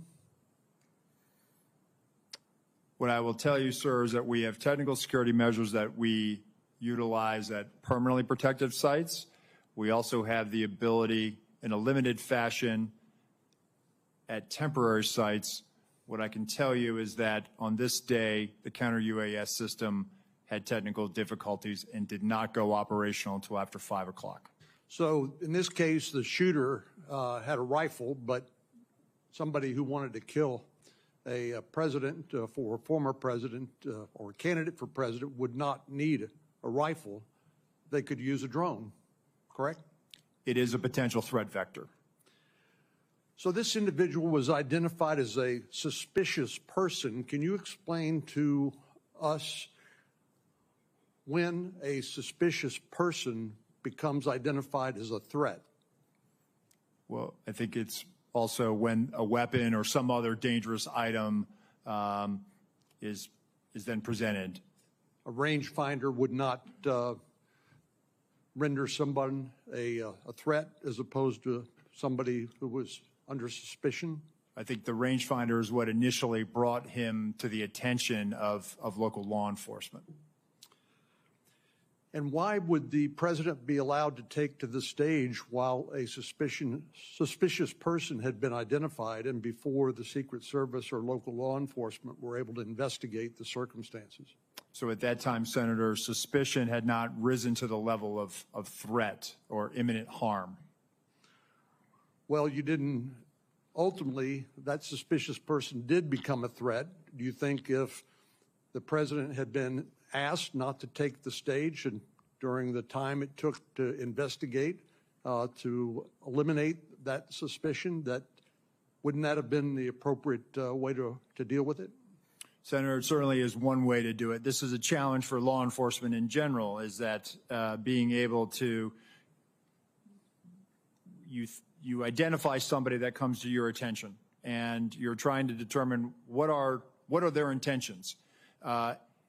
This is a challenge for law enforcement. The individual came to the attention for suspicion. He's on the outer perimeter adjacent to the secured site. Law enforcement is circulating for him. But again, without additional information at that point, we're not rising to the level yet where perhaps we should pull him off or delay him. And I'm just suggesting that maybe, just maybe,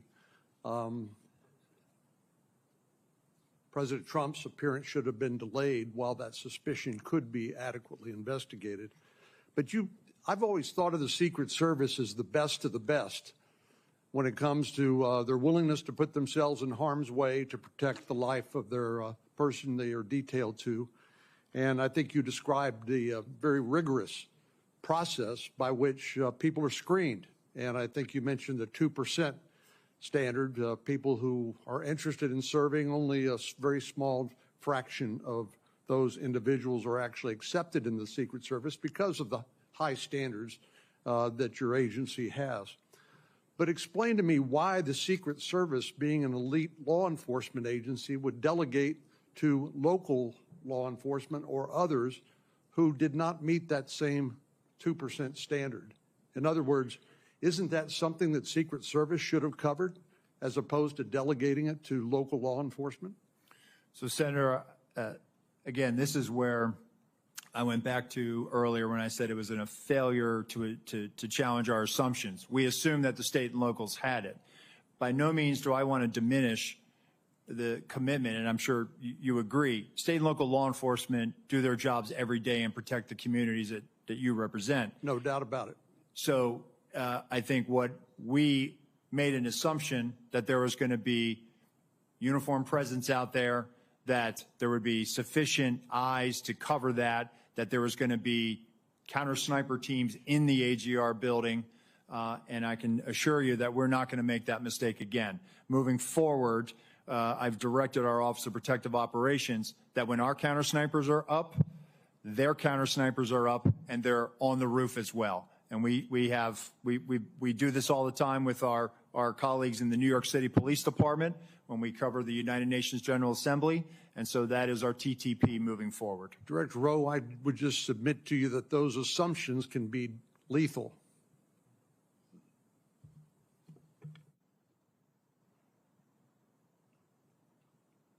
Senator Scott, you're recognized for your questions. Thank you, Chairman.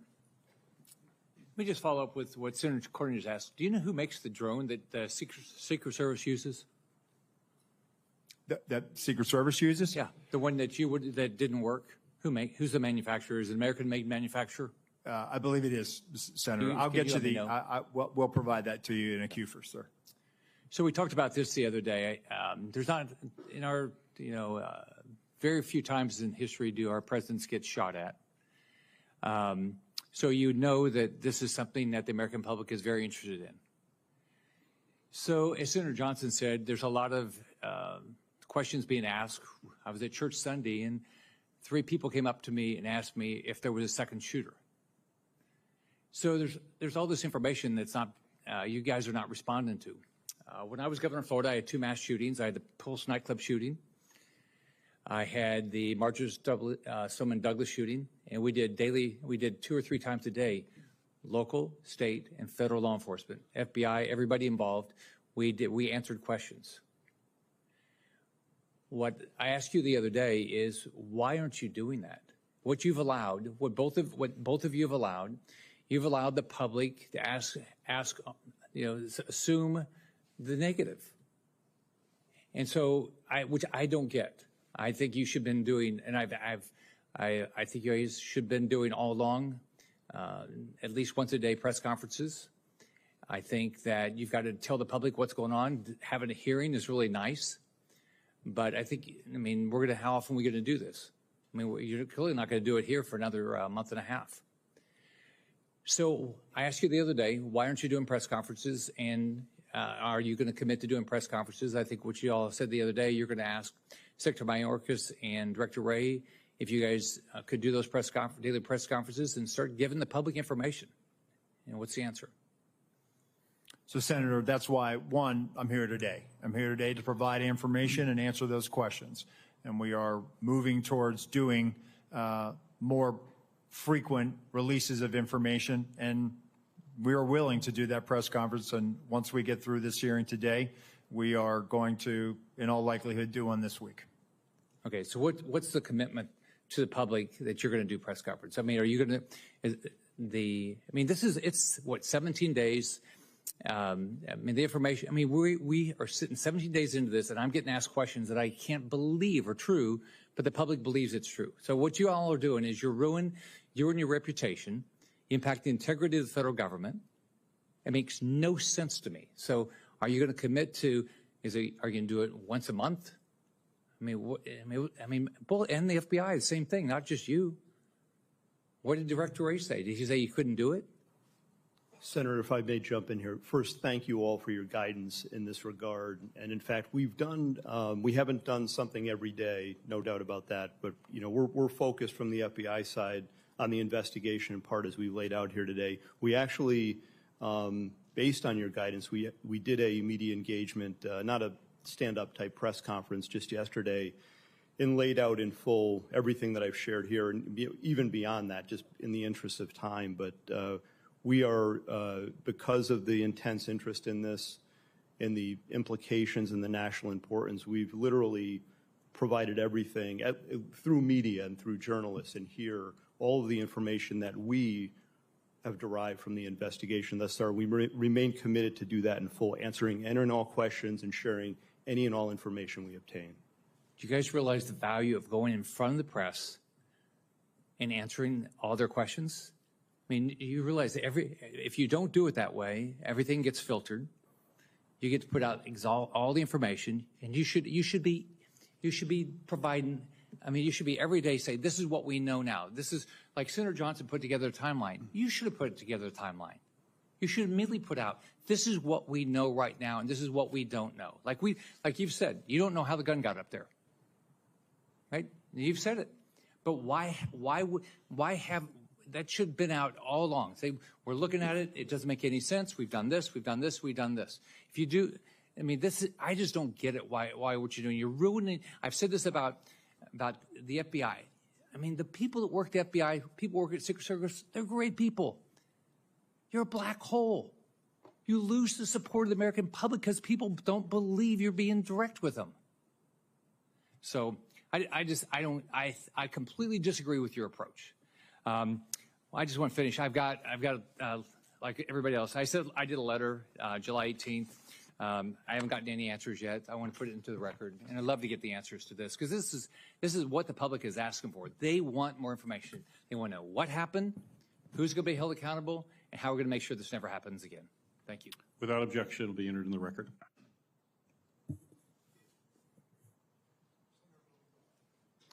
Thanks, Mr. Chairman. thank you for being here, to both of you, and more important, thank you for your professional dedication, your personal bravery, and your devotion to the ideals of law enforcement. I know for both of you this moment is a painful one, and Acting Director Rowe, I've heard you speak in a private setting very emotionally and passionately about the need to take responsibility and take action that will assure accountability. And I know that you share a commitment, along with Director Abate, to full public disclosure to the maximum extent possible. We can make speeches at you, and I've made one myself in that private setting about the need for broader, fuller disclosure to the public, not just in press conferences, but in the course of your investigation about what you know and feel you can disclose without compromising your investigation. Let me ask you, last week, Senator Peters and Paul, along with Senator Johnson and myself, sent requests to both of your agencies to produce documents. We've only received a handful so far. Can you commit to when we can expect those documents? We will get them to you as quickly as we can, Senator. Well, can we expect them this week? We will work to meet that deadline, sir.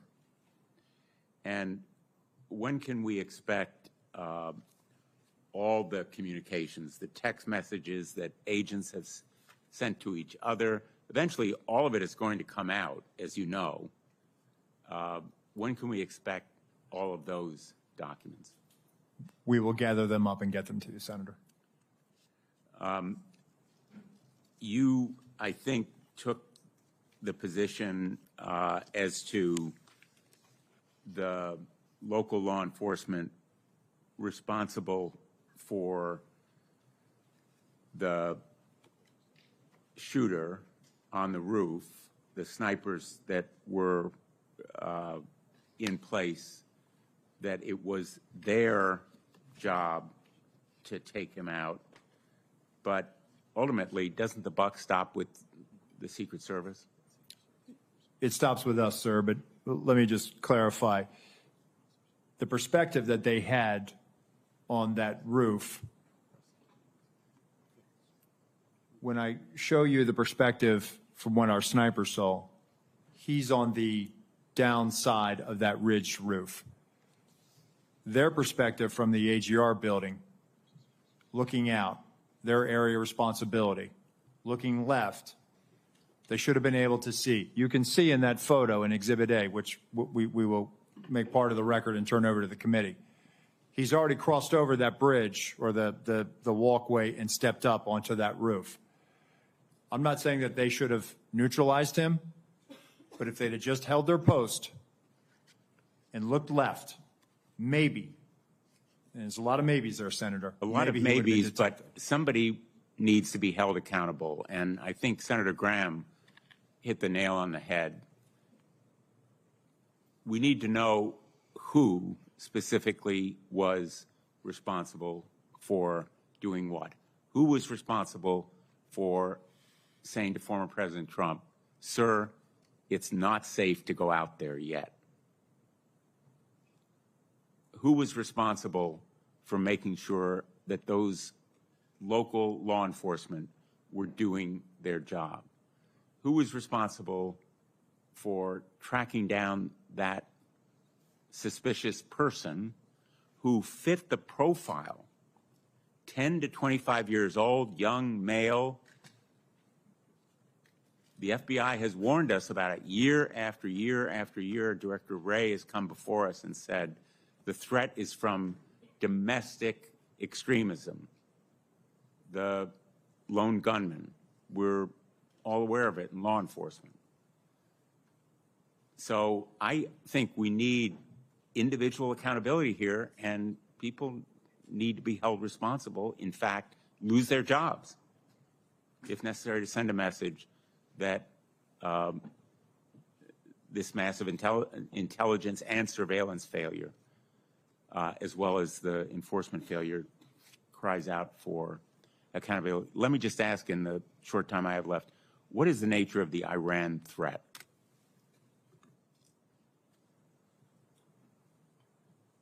I'm sorry, Senator, could you repeat the question? What is the nature of the Iran threat, the threat to former President Trump that has been mentioned? Well, we know that let me be clear here, the terrorist regime of Iran have been targeting people, our country, for many, many years now. We've talked about that here before. I want to be clear about that. From the FBI standpoint, we know publicly they've targeted former President Trump. They've called for his assassination along with other current and former government officials. That's public information. It's well known to everyone. A specific or imminent threat on July 13th? We have no information that there are any co-conspirators or that foreign or domestic, including Iran, related to this. But we're not, I want to be clear, we have no evidence of that. We're not ruling anything out. We're looking into all possibilities and leaving our minds open to that.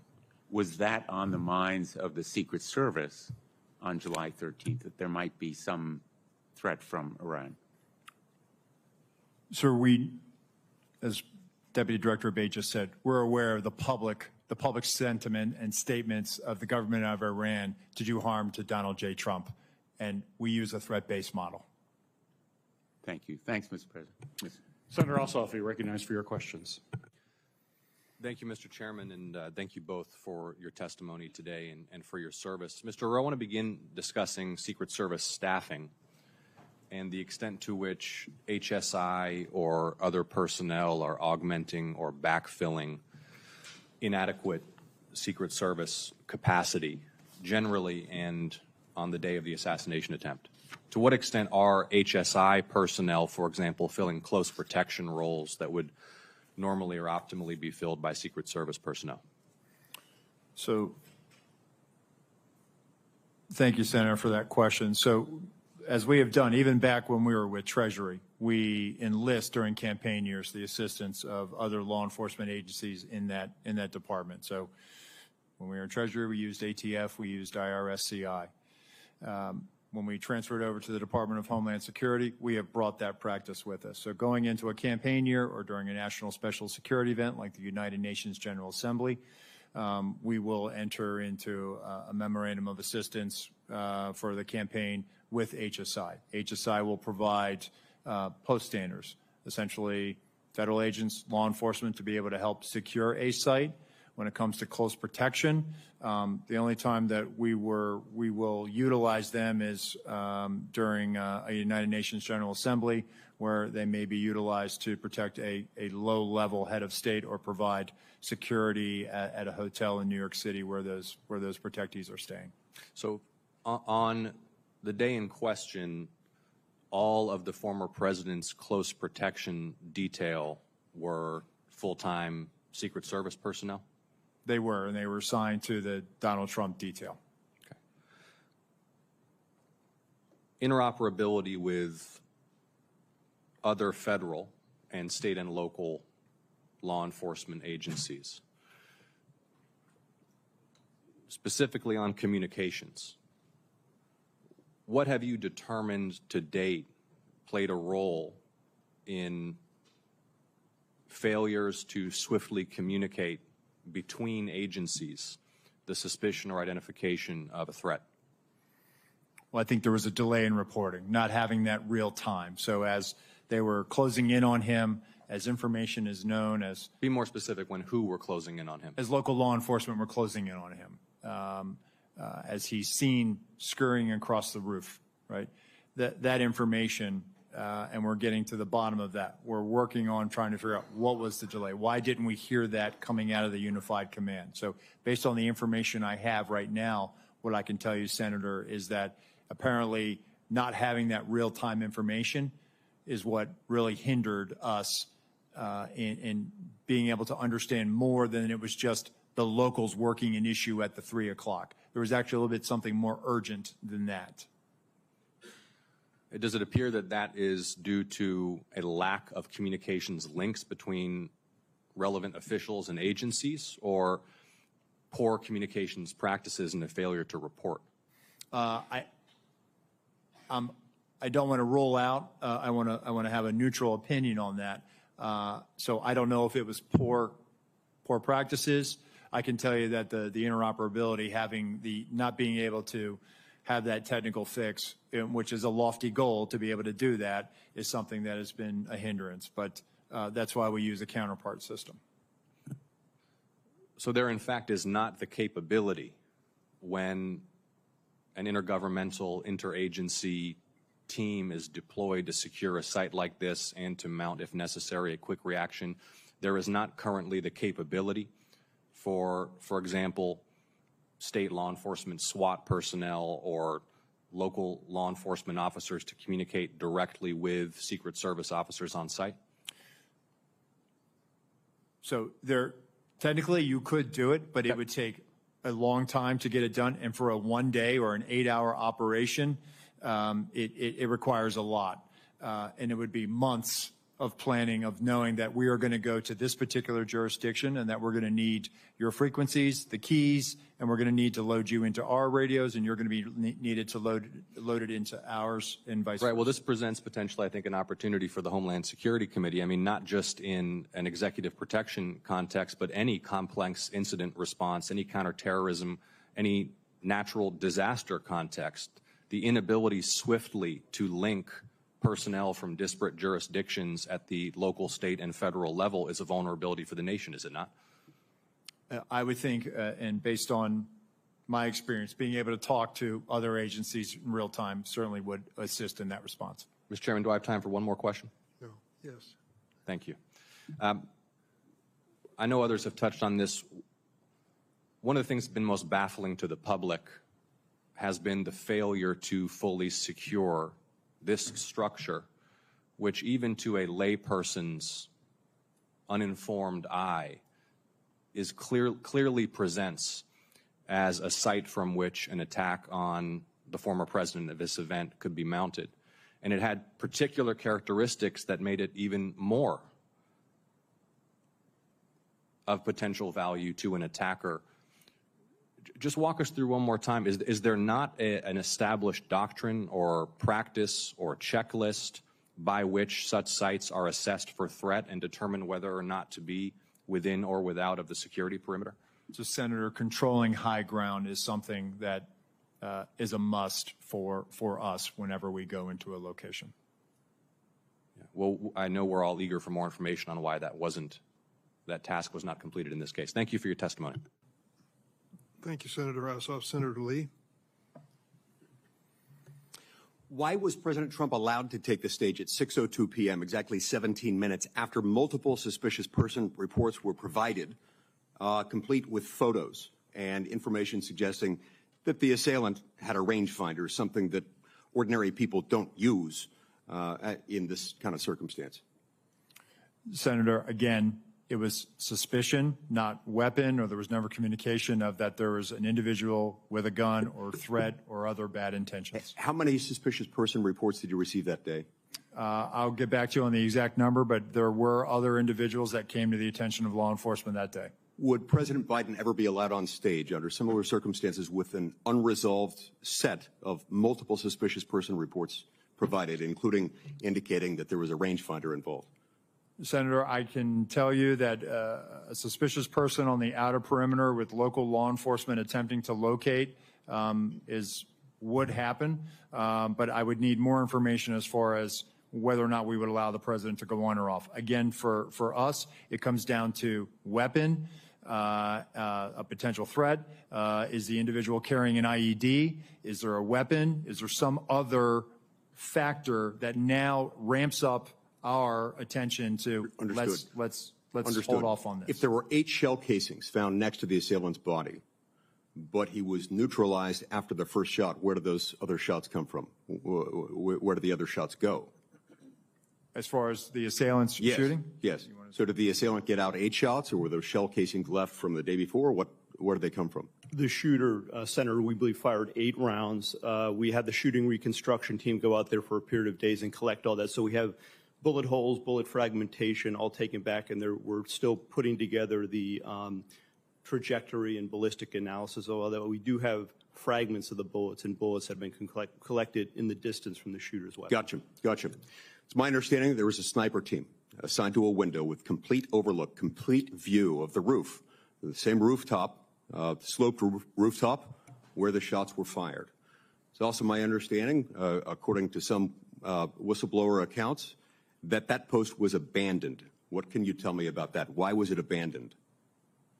So I saw that from the colonel's testimony, sir, and it's something that I've asked and our mission assurance is getting to the bottom of. And there were two-man counter-sniper teams from the locals that were in that AGR building. And so at some point they just left? That I don't have an answer for you on that, Senator, but it seems to me that if even one of them left, there should have been remaining some additional eyes left in that building. Yep. That seems like something that maybe should be one of the very first questions you address. I'm actually surprised that you don't know that already, and I'd ask that you submit to us in writing what you learn as soon as you learn it. Will you commit to that? Yes, sir. What can you tell me about, well, let me just state this way. Multiple requests were made by Trump's protective detail and by Trump's campaign team to the Secret Service for additional resources. I'm told that those were denied. And as I recall, the Secret Service spokesperson initially denied that such requests were made and denied. Why not tell the truth from the outset? What were they trying to do there? So, Senator, I don't think there was any intention to mislead. Seems like a pretty material fact, doesn't it? I saw that report. Go ahead, Senator. Will you commit to me that you will submit to us in writing what requests were made, by whom, and to whom, and when they were denied? I will, sir. Okay. Look, at the end of the day, we're looking at a situation in which, at a minimum, people knew that this guy had a gun at least 2 minutes before the shooting happened. I want to know what you can tell me about what happened during that final 2-minute period where a whole bunch of people in the crowd saw and were shouting, "He's got a gun." During that 2-minute period, perhaps at the beginning of it, the local police started to climb the rooftop, and there was at least 30 seconds after which local police were able to personally observe the shooter with a gun, had the gun pointed at him. What happened during that time period, and why on earth was President Trump not removed from the stage at that moment? So again, Senator, the reason why President Trump was not removed was, again, we did not have anything more than locals working an issue at the 3 o'clock. Wasn't determined as to whether or not it was the same individual or not, and there was no report of the same individual as what? The same suspicious individual. Right, but we've left the category of suspicious individual at that point. You've got a guy with a gun on a rooftop 136 yards away from the stage. You know that he's got a gun at that point. What happened during that time period that did not result in President Trump, his protective detail, being notified of that and him immediately being removed from the situation? Senator, what I will say, and then I'll turn it over to Deputy Director Abate. No information regarding a weapon on the roof was ever passed to our personnel. How is that even possible? Do you want to comment to that? Senator, again, I believe that information, and this is probably something my colleague can expound on, information that was in law enforcement, local law enforcement channels, but did not cross over and make it to Secret Service awareness. Senator, just to clarify the timeline, so the individual was first seen by law enforcement on the roof at about 6:08. We're still working to perfect the timeline based on the radio comms and all that. It wasn't until at 6:11:03 seconds the officer saw him and called out his arm. That was the first sighting where he had the rifle on the roof, and then he. And that was relayed to the Secret Service Command Center at that point. My understanding is no, Secret Service, it was not relayed to them. It's a narrower time frame, though. It's probably about maybe up to half a minute between the time he's seen with the rifle and when the shots are fired. But there's still time. At that point, if there were an open channel of communication in which they were able to tell him, he's got a gun, take him out. You could still take President Trump off the stage. You could have him duck. You could have the shooter neutralized. Do you not have a channel of communication by which they can say, gun, take him out? So again, Senator, that information stayed in state and local channels and did not make it over to Secret Service. Did they not consider that relevant? You're saying that you're saying that the local police didn't consider that relevant enough to pass along to the Secret Service? Sir, I think that they were in the midst of dealing with a very critical situation, and they articulated that over the radio, as I understand it. However, it was never relayed over to us. Thank you, Senator Lee. Senator Hawley. Thank you, Mr. Chairman. Director Rowe, can you put your first poster, your first demonstrative back up? Please put A up, please. Let's make sure everybody can see it. This is the photograph, I believe, that you took, your team took of the roof, the AGR roof. Yeah, that's the one. Okay, so from this vantage point, as the law enforcement who are in those windows, as they look left, they should be able to see the shooter clearly there on the AGR second floor roof. My question is, why is there not a Secret Service counter sniper on that roof? So, Senator, we're when we post up, our methodology is to look at things that can see in on our protectees so that they can provide that coverage. But why is there not a Secret Service counter sniper there with clear line of sight? That roof has a clear line of sight to the former president. Why didn't you put a Secret Service counter sniper there? The Secret Service's counter sniper role is to neutralize those threats that are looking in on us from where the protectee is, not necessarily you think maybe you might want to revise that protocol in light of what happened here? They were protecting the principal, and I think the principal got shot. I understand that, sir. So do you think you might want to revise the protocol? Let me ask you this. Who was the lead site agent who made the decision to leave the AGR building completely outside of the security perimeter? Who was that? Senator, I cannot give you that name. This person is operational. They're still doing investigations. They're still doing protective visits. Have they been relieved of duty?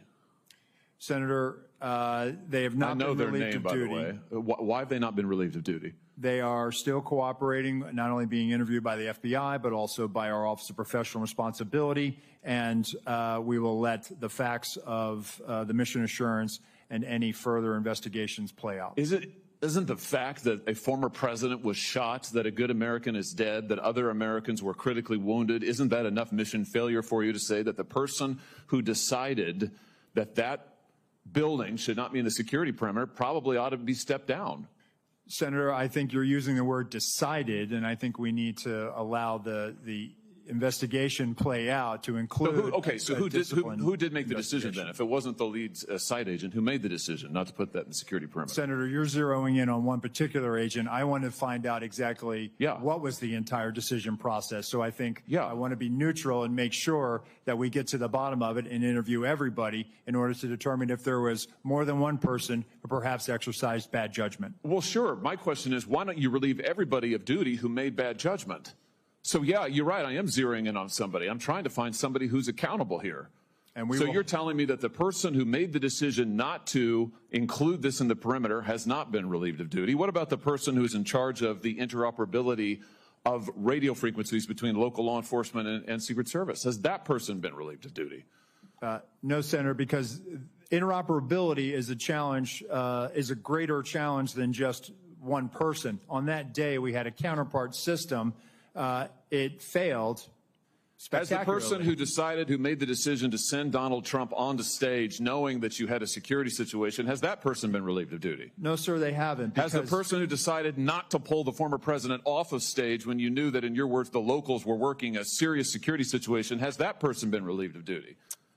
No, sir. Again, I refer you back to my original answer that we are investigating this through a mission assurance. And as opposed to zeroing in on one, what more do you need to investigate to know exactly what the decision-making process was? What more do you need to investigate to know that there were critical enough failures that some individuals ought to be held accountable? I mean, what more do you need to know? What I need to know is exactly what happened, and I need my investigators to do their job. And I cannot. A lot of people didn't do their jobs. I cannot put my thumb on the scale. Otherwise, what do you mean put your thumb on the scale? You're asking me, Senator, to completely make a rush to judgment about somebody failing.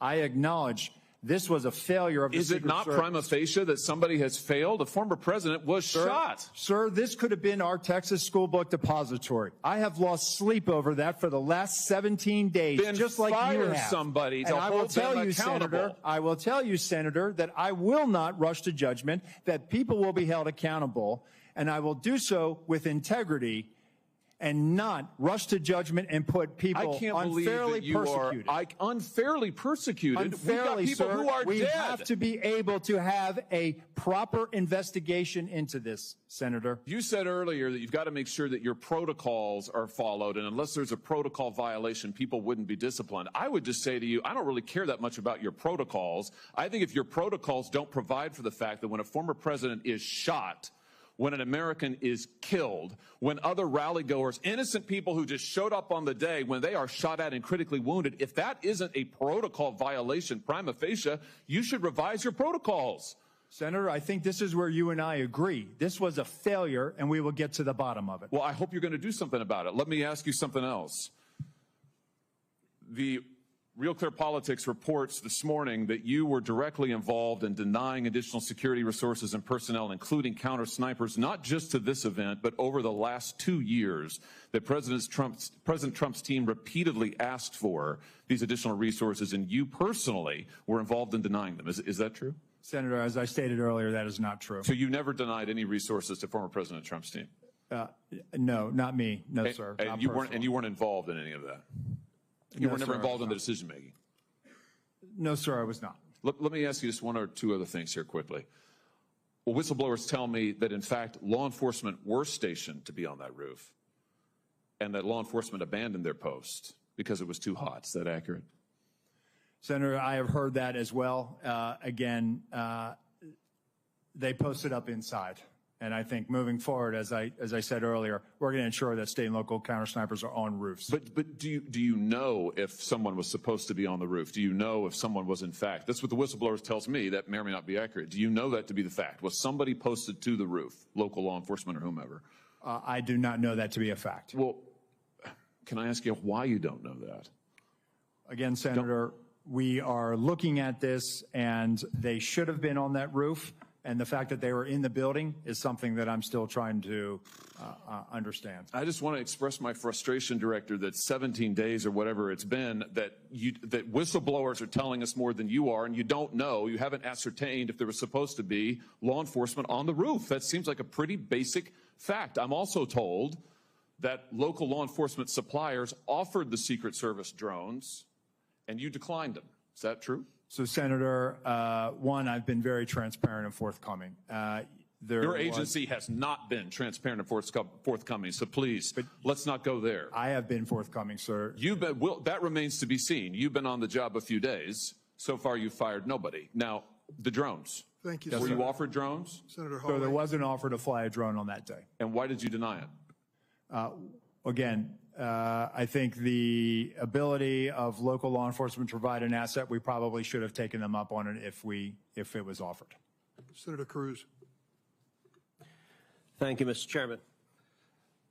Mr. Rowe, thank you for being here. I agree with what you said at the outset, that the individual Secret Service agents demonstrated remarkable personal courage, putting their bodies in between the line of sight of the shooter and the president. That being said, the bravery of the line agents is quite different from the decisions of Secret Service leadership. Secret Service leadership committed catastrophic security failures, indeed the worst security failures for the Secret Service since 1981, since the attempted assassination of President Ronald Reagan. It is incumbent upon this committee to determine why those security failures happened. Just after the shooting, Secret Service put out an official statement from your spokesperson that says there's an untrue assertion that a member of the former president's team requested additional security resources and that those were rebuffed. This is absolutely false. In fact, we added protective resources and technology and capabilities as part of the increased campaign travel tempo. Was this tweet accurate? With respect to Butler, Pennsylvania, it is accurate, sir. It is accurate that the Trump team had not asked for additional security and had not been rebuffed. If you're talking about Butler, Pennsylvania, all assets requested were approved. If you're talking about the media reporting of assets requested, there were times when assets were unavailable and not able to be filled, and those gaps were staffed with state and local law enforcement tactical assets. So I'm reading from the Washington Post, July 20th, 2024. Secret Service said to have denied requests for more security at Trump events. The opening paragraph, top officials of the U.S. Secret Service repeatedly denied requests for additional resources and personnel sought by Donald Trump's security detail in the 2 years leading up to his attempted assassination, according to 4 people familiar with the requests. Is that right, that repeatedly the Trump detail asked for more resources and repeatedly Secret Service leadership turned that down? That is not accurate, Senator. Assets are requested. There's a process that is made. And how many requests did the Trump team or the Trump detail ask for? I can get you that number in a queue. You don't know now. So I can speak to the ones that reported in the Washington Post, and we can go through them if you like. But you don't know how many requests there were. In general, how many requests since 2021 that the former Trump detail has made a request for assets? You've had 2 weeks. You had a spokesperson put something out that is false on its face. By the way, did you approve this statement when it went out? I don't know if I did or didn't, Senator. Has this spokesperson, is he still employed? Does he still have a job? He is still employed, Senator. So he lied on behalf of the Secret Service. He still has a job. Did your predecessor, the former director, did she approve this statement? Senator, our comms team, they send out statements, they do deconflict them, and they put them out. Did she approve this statement? I don't know if she did or did not, Senator. And you don't know if you did either? I don't recall approving it, Senator. Will you commit to provide this committee in writing every written request for additional resources from the Trump campaign or the Trump detail and every response from Secret Service? Senator, I will commit to providing responses and getting you the information that you are seeking. Let me ask you something. And who makes the decision to deny those requests? Did you make that decision? Which requests? Are you talking about the ones that were in the Washington Post? Yes. The process, sir, is that a detail will make a request for either staffing, technical assets, that is handled between the field office and the detail. It goes up to a logistics office between our Okay, so there's a bureaucracy. Is there a decision maker? It's not a bureaucracy, Senator. Give me the it's a person process. that's a decision maker. Is there one? Senator, it's a conversation. It's not just an absolute yay or nay. So let me tell you what I believe. I believe that the Secret Service leadership made a political decision to deny these requests. And I think the Biden administration has been suffused with partisan politics. Did the same person who denied the request for additional security to President Trump also repeatedly deny the request for security to Robert F. Kennedy Jr., whose father was murdered by an assassin and whose uncle was murdered by an assassin? Did the same person make that decision? Senator, what I will tell you is that Secret Service agents are not political. Okay, you're not answering my question. But you know what? Leadership appointed by the president, leadership appointed by the president is political. I have a simple question, yes or no. Did the same person deny the Trump request that also denied the RFK request? That's a yes or no question. Senator, that is not a yes or no question. One, there is a process for a candidate nominee to receive protection. Does the buck stop anywhere? Does the buck stop anywhere? Bipartisan process that the Hill participates. It's a bicameral, bipartisan process. What camera? For a candidate, you are not a Congress. You don't have a camera. Mr. Kennedy submitted a request that was referred over to the CPAC. Okay, you're refusing to answer the question. Let me ask, because the failures on that day were catastrophic. By the way, is it true that on the day of the Butler event that Secret Service transferred agent from President Trump to the First Lady? No, sir, that's not true. That's been widely reported. It's not true. There was one airport agent that actually went on the manpower request for the Trump detail. They handled the arrival at the airport for the First Lady. What was the relative size of the Trump detail compared to the detail that is assigned to the President or the First Lady? Senator, the former president travels with a full shift, just like the president. So the exact same size? Is that your testimony, that President Trump had the same size detail that President Biden has? On the day of in Butler, the agents surrounding him, it is the same number of agents surrounding the president today. There is a difference between a sitting president who also not only Hold on, you're using president in a way that is not clear. Is it your testimony that in Butler, Pennsylvania, Donald Trump had the same number of agents protecting him that Joe Biden has at a comparable event? I'm telling you the shift, the close protection shift surrounding. That's a yes what you or no. asked me, Senator, and I'm trying to answer it. You are not answering it. Is it the same number of agents or not?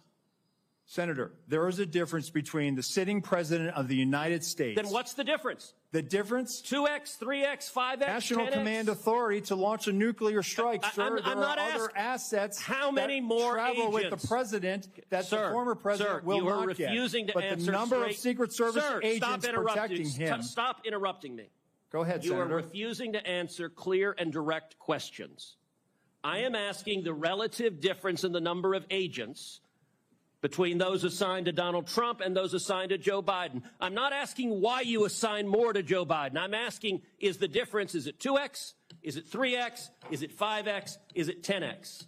Senator, I will get you that number so you can see it with your own eyes. Senator Marshall, you're recognized for your questions. Thank you, Mr. Chairman. Director Rowe, there was probably 10 buildings within sniper range of President Trump on that afternoon. Why was the building being used by the sniper not in the security zone? That's a question that I've asked, Senator. There was a decision that we were going to construct the site and it was going to maintain within the Butler Farm site, Butler Farm Show site. That building, that AGR, was right on the curtilage of our outer perimeter. And it's something that I, again, having been there and walked it, I had a hard time understanding. So there's no protocol that says anything within 300, 500 yards, direct line of the president, should be in or out of the security zone. There's not a protocol that describes that. So, Senator, what we try to do is we try to either control the high ground or mitigate line of sight concerns. Okay. You've stated that on multiple occasions, President Trump's team was denied more of a detail, more assets. Who denies that? Who is the person that denies that, generally speaking? So, Senator, there's a process. Again, there's a conversation had with the detail. There's got to be a buck stopping. There's got to be someone. Who is the person? Is it a level within the D.C. agency? Is it someone in the Pittsburgh office? Who denies this? It has nothing to do with the Pittsburgh office, Okay. sir. It is a conversation between not only the detail, the field office, but also. I don't want to know the conversation. I want to know who makes the decision. The decision, sir, is it's our process between the Office of Protective Operations and the Office of Investigations. Is there a title for this position? It is called we affectionately call it the War Room, and it's where all of our logistics files into. So it's a room that makes the decision. It is a staffing and assignments officer. Okay. Is the Secret Service required to do a briefing with all entities of law enforcement involved in the event of the days leading up to the event and the day of the event? We do a police meeting, sir, where we start the initial. So it's required. Process. Is it required? Is it part of your standard operating procedure? The police meeting is what initiates the advance, and that is what is required. Was this meeting held on that day? The police meeting took place on the days prior to that. Do you have documents of that meeting actually happened? If we do, sir, I will get them to you. But you're saying that it did not happen on the day of the event. So I think what you're referring to is a briefing that the state and locals would have done with themselves. We did a briefing with our own folks. They briefed. When did you? Did your people meet with local law enforcement the day of the assassination attempt? Yes. Okay, and you realize that the local law enforcement says no, that meeting never happened, and that's why we need to get these people in to talk to us, and this is why the FBI needs to be speaking up sooner than later and say that meeting did or didn't happen. Surely there's some type of documentation of that meeting one way or the other. Is there documentation of that meeting? So, Senator, I can tell you that what you're referring to is the counter sniper team seconded to Butler ESU. our personnel met with the team lead from Butler ESU, and they discussed areas of concern, areas of responsibility, and that did in fact happen at the site on that day. Director, I think you would agree with me that there were multiple individual and institutional failures the day of this assassination attempt. You have a $3 billion budget. You're still 2,000 employees short. And in 2022, the Secret Service had a 48% departure rate. That tells me you either have a cultural problem or just gross incompetence. Which one is it? So, Senator, I would challenge that 48% departure rate. Let me get you some statistics that we have. It is not 48%. But go back to the multiple failures that we saw on an individual basis as long as systemic. I think it proves that there's either incompetence or some type of a cultural problem within the SS. So, Senator, I know you're not calling our workforce incompetent, and I know we do not have a cultural problem. If anything, we are dedicated to making sure that we don't have mission failure. And let me get you the hiring numbers that we have, because I think you will actually see that, no, we've actually done very well fairly recently with trying to make sure that we have the numbers that we need. Of course, we need more people. Everybody does. But let me get you those numbers, and I think let your own eyes Would you also disagree with me when it's reported that almost 50% of the rank and file officers don't trust leadership within the Secret Service? Senator, I think it's the right of every worker to talk bad about their boss. Thank you. I yield back. Senator Hirono, you're recognized for your questions. Thank you, Mr. Chairman. Clearly, there is a lot that the Secret Service has to answer for in this stunning security failure. But I do want to follow up on Mr. Abate's testimony that an online profile of the shooter may have been found, and you said it contains anti-Semitic and anti-immigrant postings. Can you elaborate? Have you found anything further in the shooter's profile? Senator, this was just discovered, as I mentioned, and it's being closely analyzed right now. We need to verify that it is, in fact, that it belonged to the now deceased shooter and that he made these comments. So that's why I felt it important in the interest of transparency to share that here, but add the caveat that we still have a lot of work to do, which we're working on quickly to determine that. It's of importance, I think, because if it is, in fact, the shooter that posted these comments, it's the first real indication where he's expressing what are described as extremist views and talking about political violence. I take it that once you determine that it was, in fact, the shooter who posted these kinds of comments, that you will let the public know as well as this committee? Absolutely, Senator. I think, in fact, it is very important that many of the perpetrators of mass shootings, et cetera, have these kinds of postings online that are very anti-immigrant, anti-Semitic, anti-everything. And it is really important as we determine the kind of profile for many of these shooters that we understand how critical it is that we are careful, how critically important it is that people are careful about what they're posting online, the misinformation, disinformation, everything else along those lines. This is for Mr. Abate once again. What kind of firearm, what kind of weapon did crooks use in the assassination attempt? This was an AR-15 style rifle manufactured by a company named Panther Arms. And once again, many of the persons involved in these kinds of mass shootings use this particular kind of weapon. We know from similar hearings that the Judiciary Committee has had that we are a nation awash in guns. In your view, shouldn't we be doing more to prevent the easy accessibility of these kinds of firearms in our country? Senator, we're focused on collecting the facts here, and I'm not going to comment on something like that. Well, I know that there is a hesitancy to ask about firearms and all of that, and I should think that as a law enforcement person that you probably have some opinions along those lines, but you don't want to articulate what to many people in our country.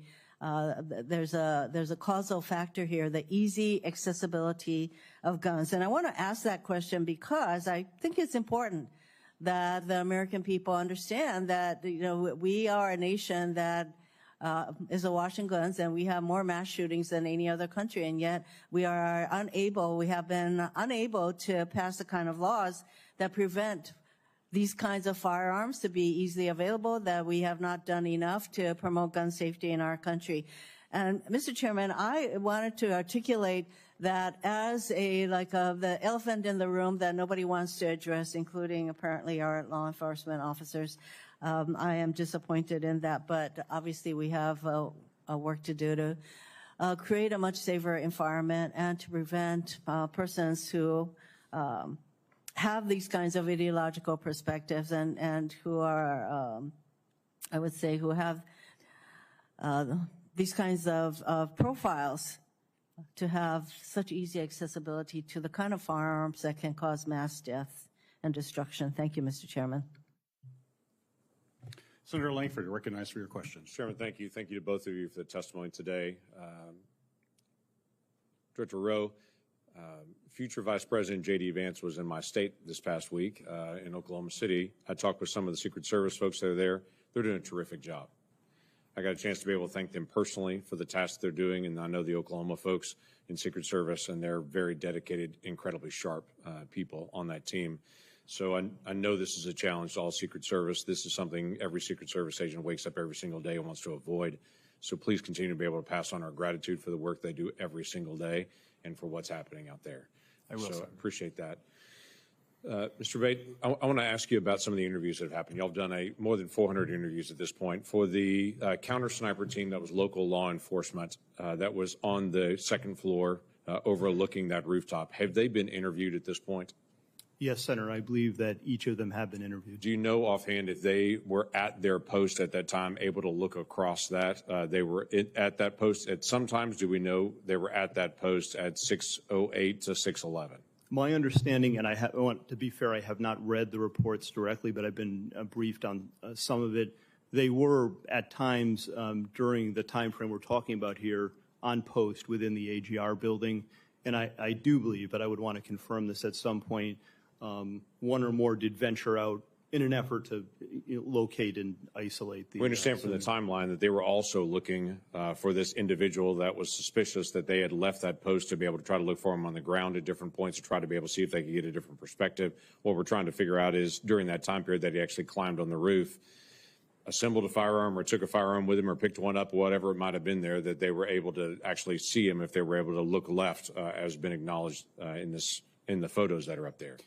Senator, I don't know the exact timing and the movements of each officer that was out there, but what I would derive from it is they were all focused on locating the shooter, right, the suspicious person at the time. And then, as we've all seen, the one officer attempted to get on the roof directly. There were efforts going on in those final minutes, right, on the video to try to get to this person. We've got one officer being boosted up by another officer, yes, to look up on the roof because people on the ground had said there's someone up there and they have a gun that's crawling on that roof. And so they climbed up to be able to see it. He turned around with a rifle. He came down. And then at that point, he gets on the local radio that he has and says there's someone on the roof with a gun. Is that correct? Yes, Senator. I believe that that's accurate. So what's the rest of the radio communication? We've heard that first call in. We know it's about 30 seconds from the time he called in till the actual first shot rang out. What else was discussed on the radio during that 30-second time period? Senator, we have the radio communications. The local radio communications were recorded and captured, and we do have that as part of the investigation. The key points to me, that local officer communicating that he sees the individuals, he's armed, that's at about 6:11 in some seconds, I think it's 3 seconds, and then he identifies it as a long gun at about 6:11 and 11 seconds. And the shots, which all happen quickly together, I believe happen within probably 30 seconds. So we're talking about over the radio because there's a command center there yes, where all radios, including the local, are all being listened to try to be able to review. There's a statement that has the word gun in it that's coming out across the radio. We only know that first communication. We don't know what came back and forth on that. We'd like to get transcripts of that conversation that was done in local law enforcement. But coming into that command center, there's also the word gun coming through one of the radio frequencies. I would think that would be communicated pretty quickly to everybody across the spectrum. 30 seconds is not long, but that's an NFL play plus a huddle plus the next play. I mean, that's quite a bit of time still to be able to respond. When Secret Service moved to be able to protect the president once the first shots were fired, within 2 seconds, they're gathered around him. So trying to be able to figure out where the word gun got lost in radio communication here and what else was said. Certainly we will share the communications with you and the committees, Senator. I will note just from my notes, there was effort within those minutes and seconds once the gun was announced. There's other communications where the local police are talking about deploying a QRF and responding, and that they've got the building surrounded. So it's not an avoid. I don't want to give you the misimpression. Right, I understand, but typically I would assume for Secret Service, if they hear over the radio over something gun, they're moving to be able to protect the detailee, the person they're protecting at that point, the protectee, that they're moving pretty quickly at that point if that's what's actually coming out. And so that's what I'm trying to be able to figure out, how that didn't get communicated out to the people that were directly in front of the former president at that point. And the last question I'd have, I only have a second left, is just, was there any overhead drone? We've talked about counter drone, but any visibility that Secret Service had to be able to see the field and all the operation in their own ability? No, sir. And as was asked by another senator earlier, it appears that there was an offer by a state or local agency to fly a drone on our behalf, and I'm getting to the bottom as to why we turned that down. Okay. Thank you. Senator Kennedy, you're recognized for your questions. Thank you, Mr. Chairman. Mr. Abate, am I saying your name right? Yes, Senator, thank you. You are the Deputy Director of the FBI, is that correct? Yes, Senator. Is there any doubt in your mind or in the collective mind of the FBI that President Trump was shot in the ear by a bullet fired by the assassin crooks? Senator, there is absolutely no doubt in the FBI's mind whether former President Trump was hit with a bullet and wounded in the ear. No doubt, there never has been. Okay. I've been part of this investigation since the very beginning, and that has never been raised. You're sure? Yes. It wasn't a space laser? No. It wasn't a murder hornet? Absolutely not. It wasn't Sasquatch? No, Senator. It was a bullet? It was a bullet, Senator. 100%. Fired by crooks? Yes, sir. That hit President Trump in the ear and almost killed him?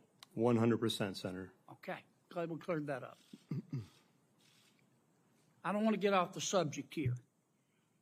Did the FBI just settle 2 lawsuits, one wholly, one in part, in which the FBI agreed to give Peter Strzok $1.2 million and Ms. Lisa Page $800,000? It's my understanding, Senator, that the Department of Justice was involved in that, not the FBI. The FBI had nothing to do with it? There may have been consultation with our general counsel's office, but... Does the FBI have to sign off on it? I don't know the answer to that. I don't believe so, but I would want to confirm that. I would like you to, this would be the same Lisa Page who said to Mr. Strzok, quote, Trump's not ever going to become president, right? Right, to which Mr. Strzok said, quote, no, he won't. We will stop it. That's the Peter Strzok and Lisa Page I'm talking about. I need to know if the FBI signed off on this lawsuit. We will get that answer for you, Senator. And then I need to know who signed off on it. Did you sign off on it? I absolutely did not and would never sign off on something Did Chris like that. Wray sign off on it, the settlement? I don't believe he did. Okay. Did any, you don't know what? Nor do I think he would have. You need to let me know who signed off on this, if anyone at the FBI. So it was Merrick Garland who agreed to do this, is that right? I don't, Senator, I do not know. Well, hell, who signed somebody off had on to that. agree to it. I've settled a lawsuit before. The client's got to agree to it. You're the client. Understood. I'm gonna direct in to the Department of Justice to answer those questions. Get me that information if you would. Mr. Rowe, help me understand this. The assassin Crooks fired his first shot, as I understand it, at 6:12 p.m. He was about 150 yards away. It's been reported that the snipers, the government snipers, saw him on the roof 20 minutes before. Not 2 minutes, 20 minutes before. Is that correct? Senator, that's first time I'm hearing this. That is not correct based on the information I have right now, sir. Well, when did the FBI snipers see him on the roof? Just Secret Service snipers, sir. I mean, I'm sorry, you're right. That's Secret an insult, Service sir. sniper. No, I'm just kidding. I understand. I apologize. When did the Secret Service snipers, one of whom ultimately shot the assassin Crooks, first see him on that roof? So, sir, immediately upon the shots being fired, our snipers. I know that, but when did they first see him? You got a guy lying on a roof. Yeah. You got snipers in an elevated position. They can look down on the roof. You got the guy lying there with a gun pointed at the former president of the United States. And they shot him. Good for them. He's now dead as Woodrow Wilson, and that's a good thing. I'm sorry. God forgive me, but it's a good thing. But when did the snipers first see him? As soon as he presented himself as a target and a threat to the president, sir. And when was that? He fires initially a volley. I believe it was 3 shots. No, he fired at 6:12 p.m. Yes, sir. Okay, that's the first shot. So within 15.5 seconds of the first shot, he's Here's what neutralized. people are asking. Yes, sir. He was up, Crooks was up there. The snipers at some point saw him, Yes, sir. our snipers, because they killed him. Yes, sir. When did they first see him? It has been reported repeatedly that the snipers first saw him 20 minutes before. That's more than a quarter in an NFL football game. Yes, sir. You don't know the answer? So I do know the answer, sir. I'm telling you that. What is the answer?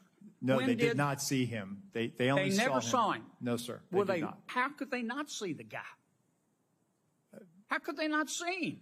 They're in an elevated position. They're checking rooftops. They're looking around. Yes, There's sir. 2 government snipers. How could they not see him? There he was, big as Dallas, lying there with a gun pointed at the president. How could they not see him? I believe he was obscured by that roof, sir. He did not pop up. The roof is flat with ridges. He's below the line where they would have seen him, sir. There is he did have concealment. I'm not going to say it's cover. He did have concealment, and then ultimately gets into firing position and fires. And within 15.5 seconds of his first shot, he's neutralized. I've gone way over. You gentlemen need to answer these questions. Mr. Deputy Director, get me that information about those lawsuits. Senator Rosen, you recognize for your questions. Thank you, Chair Peters, and Ranking Member Paul for holding this important hearing on the attempted assassination of former President Trump. I am grateful for everyone's service and dedication. However, it's critical that this committee get to the bottom of what happened that day so that we can prevent any future catastrophic security failures and ensure that nothing like this happens again.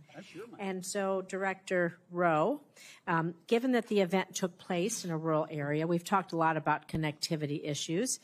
Was law enforcement at a disadvantage due to a lack of or limited connectivity? And why has the Secret Service not adopted a dedicated satellite-enabled Wi-Fi connection, which would facilitate integrated communication, enable device connectivity to include drones, and allowing for the sharing of real-time intelligence? So, Senator, thank you for that question. So, based on what I've seen, that radio connectivity, cellular was an issue that day. With respect to the satellite broadband, that is something that I've tasked our CIO, and then we're getting some support from the Department of Homeland Security on. So we will start to leverage whatever asset we have to ensure that connectivity. Well, I can tell you that we have those SEER ratings in Homeland Security, those special event ratings that we have for things like the Super Bowl. We have it a lot in Las Vegas, and they do bring these mobile units to be sure that we have all the dedicated Wi-Fi cell service and integration that is absolutely necessary for securing a huge event. And so I look forward to hearing about that. Thank you. I want to talk a little bit about intelligence for lone wolf actors, because although we have not been made aware of any specific intelligence the Secret Service or others had in the shooter before the event, we do know that we have intel on Iranian threats against the former president.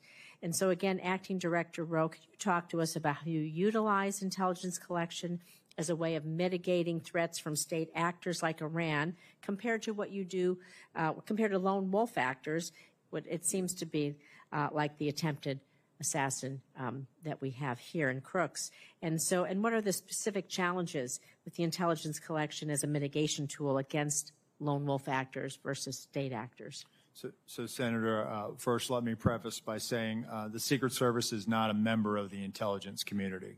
However, we are their biggest consumers of information, and we receive that information regularly, especially as it pertains to our protective mission and the people that we protect.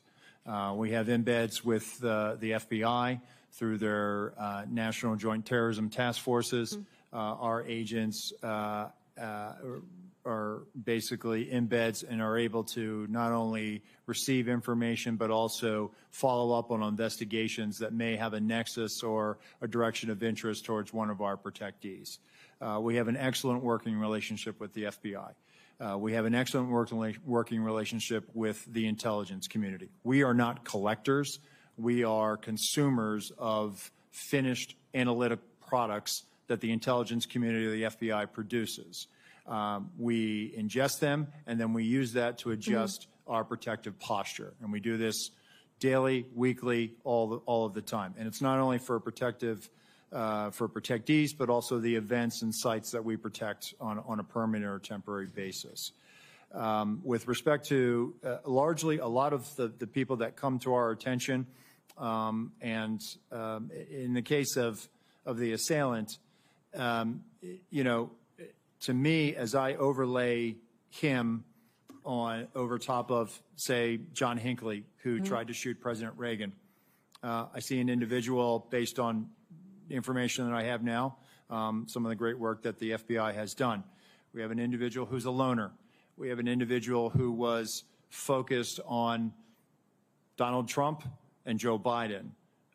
Hinckley traveled the 80 campaign, and we know that he followed President Carter. It just, on March of '81, he happened to show up in Washington, D.C., and he saw an opportunity to try to attack President Reagan. So when it comes to the Secret Service, and 1981 was a watershed moment for us. We have people that are, for whatever reason, fixated on carrying out an attack against the President of the United States or one of our protectees. And in this instance, you have the assailant who was a loner. Obviously, he was researching. He had researched the Democratic National Convention. He had researched and Googled or used a search engine about the president, the former president. And so I think he had moved towards an idea that he was going to try to do something. And so when I look at this, we don't have a challenge with the FBI or the intelligence community. I think what we always try to wrestle with is trying to line up and see people as they're starting to head down a pathway towards violence. And it's something that we have spent a lot of time and resources in with our National Threat Assessment Center to try to gain a better understanding so that we can help our agents in the field as they're doing these protective intelligence cases and these investigations to be able to make a determination, is somebody generally a threat, or do they need mental health, or do they need some other type of service? Thank you. I appreciate that. My time is over. Thank you, Mr. Chairman. Thank you. Senator Cotton, you're recognized for your questions. At the onset, I want to express, as many members have, as President Trump did, the admiration and respect for the bravery and skill of the officers who were on site that day, Secret Service officers, as well as all the local law enforcement. As it happened, my 9-year-old son was watching with me that afternoon, and it was hard to get him to turn away from it. And he asked who all those men and women were who jumped on Mr. Trump. And I said, in layman's terms, those are his bodyguards. And he said, what are they doing? I said, they're protecting him from a bullet. And he said, actually? And I said, yes. He said, for real? And I said, yes. And it was hard for him to process that. But as a reminder, I told him that there are men and women in the Secret Service and law enforcement and the military who are willing to die for our country. And it's an important lesson, I think, that everyone should take away from this, that you had very brave men and women on the ground there who were doing their job to protect this country, to protect a former president and a nominee for president, as they do every day for so many other protectees. Obviously, there were failures in the planning and preparation for this event. Mr. Rowe, we've heard that the shooter had a golf rangefinder. Was that not on the list of prohibited items at an event like this? Currently, it is not on the list of prohibitive items, but we're going to make that change, Senator. John Kennedy can't get into an LSU football game with a flask. Yeah, I can. Well, he probably can, but he's not supposed to. It just seems like common sense that you don't need a laser rangefinder at an event like this. And it feels like that a lot of that was just the lack of common sense being exercised. Are officers not empowered on the front line to use common sense to say, like, if a guy has a laser rangefinder, he should be detained, or at least stopped and asked why he's carrying it around. If you have a building like this that's not secure from 150 meters away, someone, even the front line, lowest level, most junior officer, should be able to kind of like send up the red flag immediately and say, like, we need to halt everything right now and figure out what the hell is going on. I mean, do officers not feel empowered to use that kind of common sense? I would hope they would, Senator. I can tell you from our uniform division officers that run our magnetometer screening, they do a tremendous job. And even though something may or may not be on the prohibitive items list, they are well trained and they do exercise that good common sense. And you want this important message. Okay, I want every one of your officers all around the country to hear that their acting director wants them to exercise common sense. It doesn't have to be policy or protocol or procedure. They should exercise common sense. Thank you for that. So it was reported right before Ms. Cheadle's hearing last week that, in fact, President Trump's detail had requested more resources and those had been denied. She said that she did not deny those resources. You've testified this morning that you did not either. So who did? I mean, the Secret Service is not the post office. It's not this vast bureaucracy. Right. Like, I'm not surprised to hear that you knew the counter sniper. It's a small agency and you have a lot of career officers. Like, surely you've gotten to the bottom by now of on whose desk this request landed and who denied it. So, Senator, sometimes when they make a request, they may not have the asset available. For example, there may be, instead of the detail may say, hey, we want 15 magnetometers. We'll look at it based on what the event size. We'll say, hey, listen, we're going to send 10 based on our protocols of screening so many. We have a flow rate of how many people we can put through. Yep. When it comes to a counter sniper or something like that, because I know that's been the subject of some media reporting where they have requested counter snipers. We do have a finite number of counter snipers. And so what we try to do is if we cannot fill that asset, and that's where we'll say, hey, we can't fill this assignment. However, through the field office, they will use local law enforcement resources. And so in those situations, for example, in the one that has been the subject of a lot of reporting with Pickens, South Carolina, they in fact did use local assets to be able to do that. And there were 3 counter sniper teams. One of them was formerly with the Secret Service Uniform Division. And so they actually used the same practices that we use. So it's not that there was a drop in the capability. They actually use the best practices that we would use. So the asset may be denied by Secret Service between the war room and that conversation with the detail in the field, but that doesn't equate to a vulnerability or a gap. Okay, one final question about the Iran threat. As you know, Iran made credible threats against several former Trump administration officials, many of whom still have government-provided security details to this day. Ms. Cheadle removed Secret Service protection from Robert O'Brien last year. Were you involved in that decision? So, Senator, he was a memorandum protectee, meaning that the president authorized protection for him. We do not weigh in on who gets protection. Why, so you're still protecting some others. I won't reveal their names. You are still protecting others, and other personal security offices in the federal government are protecting others. Other officials don't reveal their names. Like who made the decision that Robert O'Brien no longer needed a security detail, despite Iran's ongoing credible threats? So I can tell you, sir, it wasn't the Secret Service. We don't factor into that decision. Can you take a look at why that happened now that you're in charge, and consider the possibility that he might still need that protection, given all of his counterparts in the Trump administration still have protection? I will do so, Senator. Go ahead. No, go ahead. Go ahead. I would have said, like, again, I'm not going to reveal the protective details, but I'm pretty confident that the agency can get this done. And I think it needs to get done if you look at the kind of ongoing threats that he and all these others face. Yeah, I will, sir. Despite all the resource constraints we've talked about today, he's not the President of the United States. He doesn't have an 18-car motorcade, nor do any of the others. I think he needs that protective detail. And now that you're in charge, I'm asking you to take a new look at that, and also talk to your supervisors inside the department about whether you can spare just that small, limited amount of resources, okay? Senator Welch, you're recognized for your question. I will, sir. Thank you very much. You know, there's, first of all, thank you both for the tremendous work you do and for all the folks behind you and under you. So thank you for that. I kind of want to follow up a little bit on Senator Cotton. You know, there's three issues that have been raised. One is the selection of who gets protection, and you've addressed that just now. The other is whether it's a budget issue, which I don't necessarily think it is. But then there's the operational question. Was this an operational failure? And it appears to me that's where the focus should be. And one of the issues on the operations is the capacity of people who are part of the team, both Secret Service and also the local law enforcement, their capacity to act on what they see. And this is what Senator Cotton, I think, was talking about with common sense. You know, you mentioned that the sniper was authorized immediately to act. He wasn't checking in with anyone, right? And he took out the shooter as quickly as he could.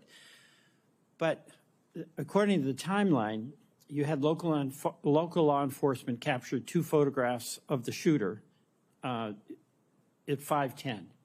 At 5:32, local law enforcement officers spot a suspicious person who turned out to be the shooter with a phone and a rangefinder. At 5:46, the alert was so significant that snipers text photo of the shooter from where he was initially spotted to the USS lead sniper. I mean, how is it that where you had these experienced law enforcement people who understood the gravity of the responsibility of protecting the presidential candidate, the former president, none of these actionable observations resulted in action? I'll direct that first to you, Deputy Director Abate. Thank you, Senator. From the FBI standpoint, we're simply collecting the facts. We've interviewed most of the officers. Now we'll end up interviewing all of them. Okay, well, good. I was Assistant Director or Acting Director Rowe. So on that, Senator, I think there was a sense of this guy is standing out, and that's why he came to the attention of local law enforcement. No, I get that. That's my point. Right. He did stand out. Correct. But nothing happened. Well, I mean, there were alerts, but there was like, you've got somebody suspicious. Why didn't somebody go interact with the suspicious person, like, right away? And they were attempting to locate him. I can't answer that question as to why, if they took a picture of him and they thought he was unusual, suspicious, not acting normal, why there wasn't. And I think, again, there was probably an assumption on the part of that officer that took that picture that, oh, some uniform or somebody will go eventually and walk up to this. Well, see, that's what seems like an operational failure. Somebody else will do it. So is the responsibility of an officer to alert some other officer that they think somebody might be suspicious, or the first officer who sees a suspicious person can take the next step to actually engage that person or talk to someone very, very close to it and say engage that person. And this guy was wandering around for quite a while. He was. I can't put myself in the mind of that officer. I'm not asking you to do that. I'm asking, this is operationally, how does the process work? Okay, so that is the job of the leaders as opposed to the officers. Are they empowered to act immediately upon the observation of someone who looks very suspicious, particularly when they've got the rangefinder, they're in a place where it really wasn't about seeing the rally. It was, as we see, it was a place where you get a good view of former President Trump. I mean, that is a leadership issue, right? So, Senator, that officer didn't work for me. That was a state and local officer that made that observation, took that picture. I can tell you from the Secret Service perspective, and we do this routinely, is that when people come to our attention, we locate them, we go up, we do a field interview, or we try to do a consensual encounter. That's the operational thing I'm talking about. If you do it within Secret Service, you all are in charge, and you are relying on local law enforcement assets. Those folks, and they did their job here up to a point where they identified this person, passed information along, but nobody acted. The empowerment to that local officer, I would think, has to come, be transmitted through the Secret Service, maybe in the earlier briefings, but, where you say, folks, you see somebody suspicious, you engage that suspicious person. I don't disagree, Senator, and it goes back to my comments at the beginning of the hearing that we need to be very direct to our local law enforcement counterparts so that they understand exactly what their expectations are. I yield back. Thank you very much, Mr. Chairman. Thank you. Senator Tillis, you're recognized for your questions. Thank you, Mr. Chairman. Mr. Abate, Mr. Rowe, thank you for being here. Mr. Rowe, do you have a picture? I was watching your testimony earlier. Do you have a photograph of the vantage point from the Secret Service snipers? I do. Let's see. And there were two, is that correct? Yes, sir. Stage left and stage right. Okay. And I don't know if you have a vantage point of both of them or not. I know you had one for the one who ultimately shot the. That's the vantage point of the sniper who neutralized the assailant. Okay. Well, is it a similar vantage point for the other? Would they have also been impaired in terms of actually seeing him until he popped his head up?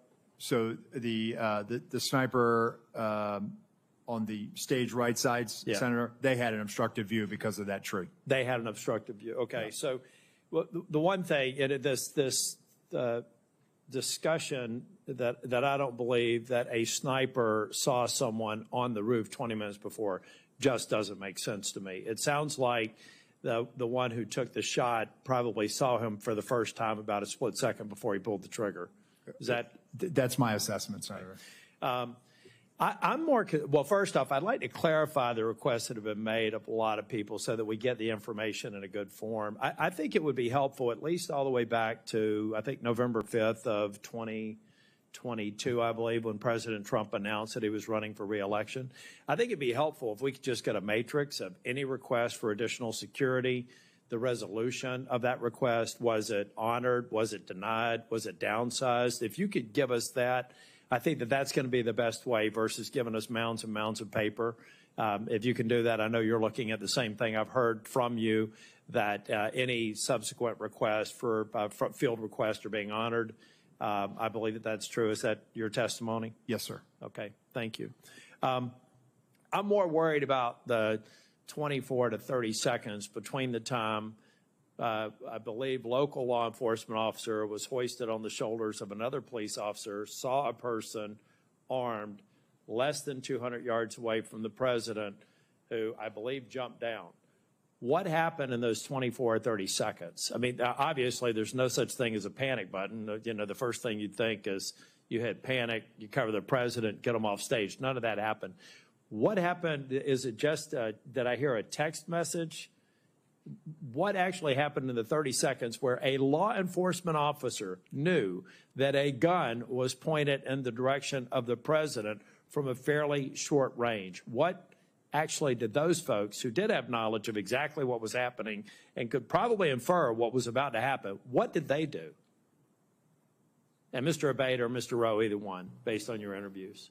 Thank you, Senator. From the interviews, you know, the officers in the immediate vicinity were operating with urgency at that point to get to this person, but he was on the roof. The officer who had looked over the edge, based on what I've been told, the shooter turned toward him with the rifle. That's what the officer observed. So he was under threat himself in that second. So he had to retreat and step down and get back to the ground in order to protect himself and keep him safe from potential rifle fire. But once he got to the ground, along with the other officers, there were Butler County local officers, Pennsylvania State Police.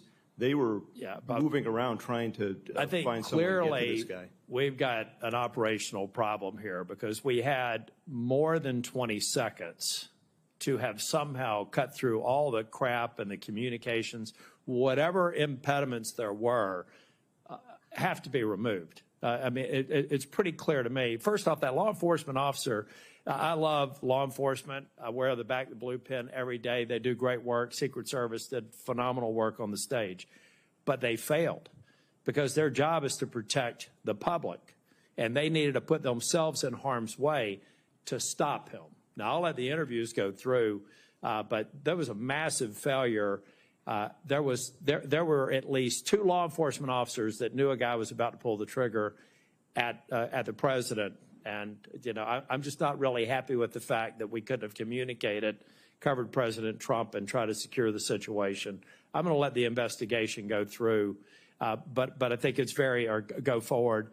I think it's very important to point out that we can't let a scenario go in the future where 20 seconds can lapse when a law enforcement officer within 2 football fields of a former president of the United States has material knowledge that somebody's about to get shot at on stage, and we don't have instantaneous response.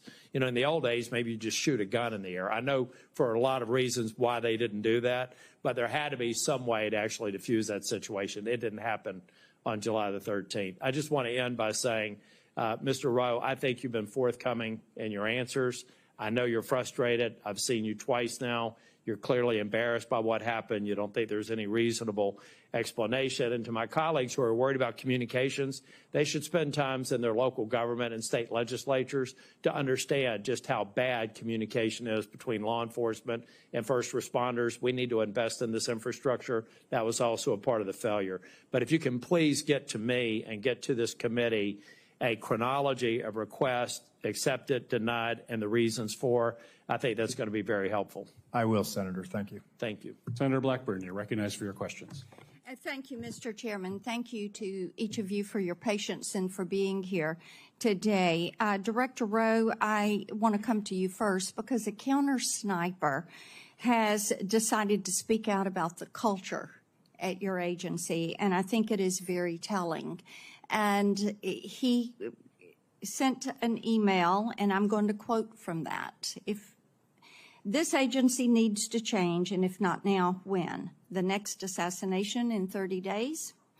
But here's what I want to talk with you about, because in this email, he says, and I'm quoting again, the motto of the USSS is CYA. And every supervisor is doing it now. That's the end of his quote. So you're the guy in charge.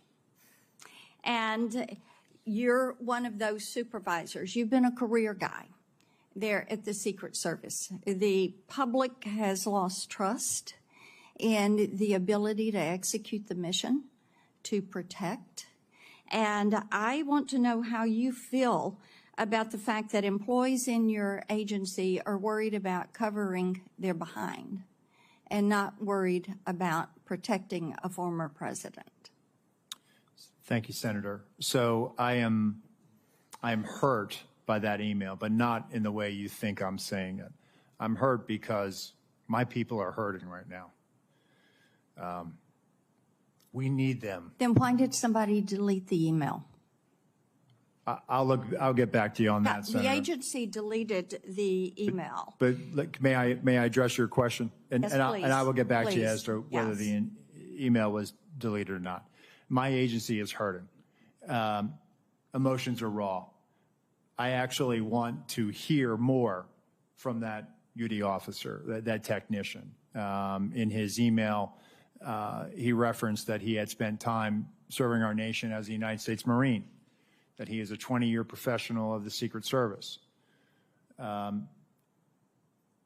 am committed to being a change agent, meaning I am committed to reviewing some of these things. I looked at the points in his email very quickly. I saw it as I was on my way over here this morning. I want to have further conversations, not only with him, but also the counter sniper supervisors. If I may step back in, sir. Yes, ma'am. All right. So you want to talk with him. What about other whistleblowers? What about this culture? Are you going to allow these whistleblowers to speak out? Because it is troublesome if somebody went into the server and deleted that email. I would hope you will get to the bottom of that and be able to provide some answers. Because this is, as you have heard from both sides, this is a situation that cannot be allowed to happen again. Yes, ma'am. Ever. Mr. Abate, and am I saying your name properly? We've heard it pronounced 3 different ways today in the hearing. Abate, Senator. Abate. Okay. Thank you. You had mentioned a social media account that espoused anti-immigrant, anti-Semitic views, but you did not say what platform that was on and what the username was. And this is Crooks that we're discussing. Yes, Senator, that's correct. I didn't want to comment on it because we haven't fully confirmed yet, and I thought that as soon as we confirm and certify, Would I you will supply provide that to that? you. And Absolutely. also the age at which he had those feelings. And then we understand that the Gab account is pro-immigration, pro-lockdown, leftist views. Is that accurate? I haven't seen it directly, but I believe from what I've been told, that is accurate. With the Gab account, we're also, though that's been publicly revealed through the CIO and other things, we're still working to certify and verify that that's his account also. But it does have differing points of view, it would appear. Okay. And what age and how fresh is that Gab account? The Gab account, based on my recollection, the comments in there or the messaging is from about 2021, I believe. Okay. And the other preceded that? Maybe he was age 14? Yes, Senator. The other account that we talked about was in the 2019-2020 timeframe. So it would have been in the couple years right before the Gab Right messaging. before that. Yes. Are there other accounts that you all are currently verifying and receiving information from? We are. We've, as I mentioned, we've issued a bunch of legal process, and we're still awaiting returns from a number of the companies, to include other social media companies as well. Okay. Well, my time has expired. Thank you for your patience today. Thank you for the information. We look forward to getting more information. And Director Rowe, we are going to hold you to being a change agent because things at the Secret Service absolutely have to change. Thank you, Mr. Chairman. Thank you, and I want to thank our witnesses for your testimony here today. Certainly what happened on July 13th could and should have been prevented from what I have heard today. I'm certainly grateful to our witnesses for their candid answers and for helping to provide additional clarity and new information about the circumstances surrounding this attack. Acting Director Rowe, some of what you have said today conflicts with information and accounts that we have received from local law enforcement that we've had the opportunity to talk with. They have been voluntarily and I will say expeditiously cooperating with our bipartisan investigation, which we certainly appreciate. But we now need to speak with Secret Service agents directly, who are directly involved. And I would say that you need to make them available as soon as possible. Those interviews can't start weeks from now or months from now. Time is of the essence when memories are fresh and you can get the information that is most important to us.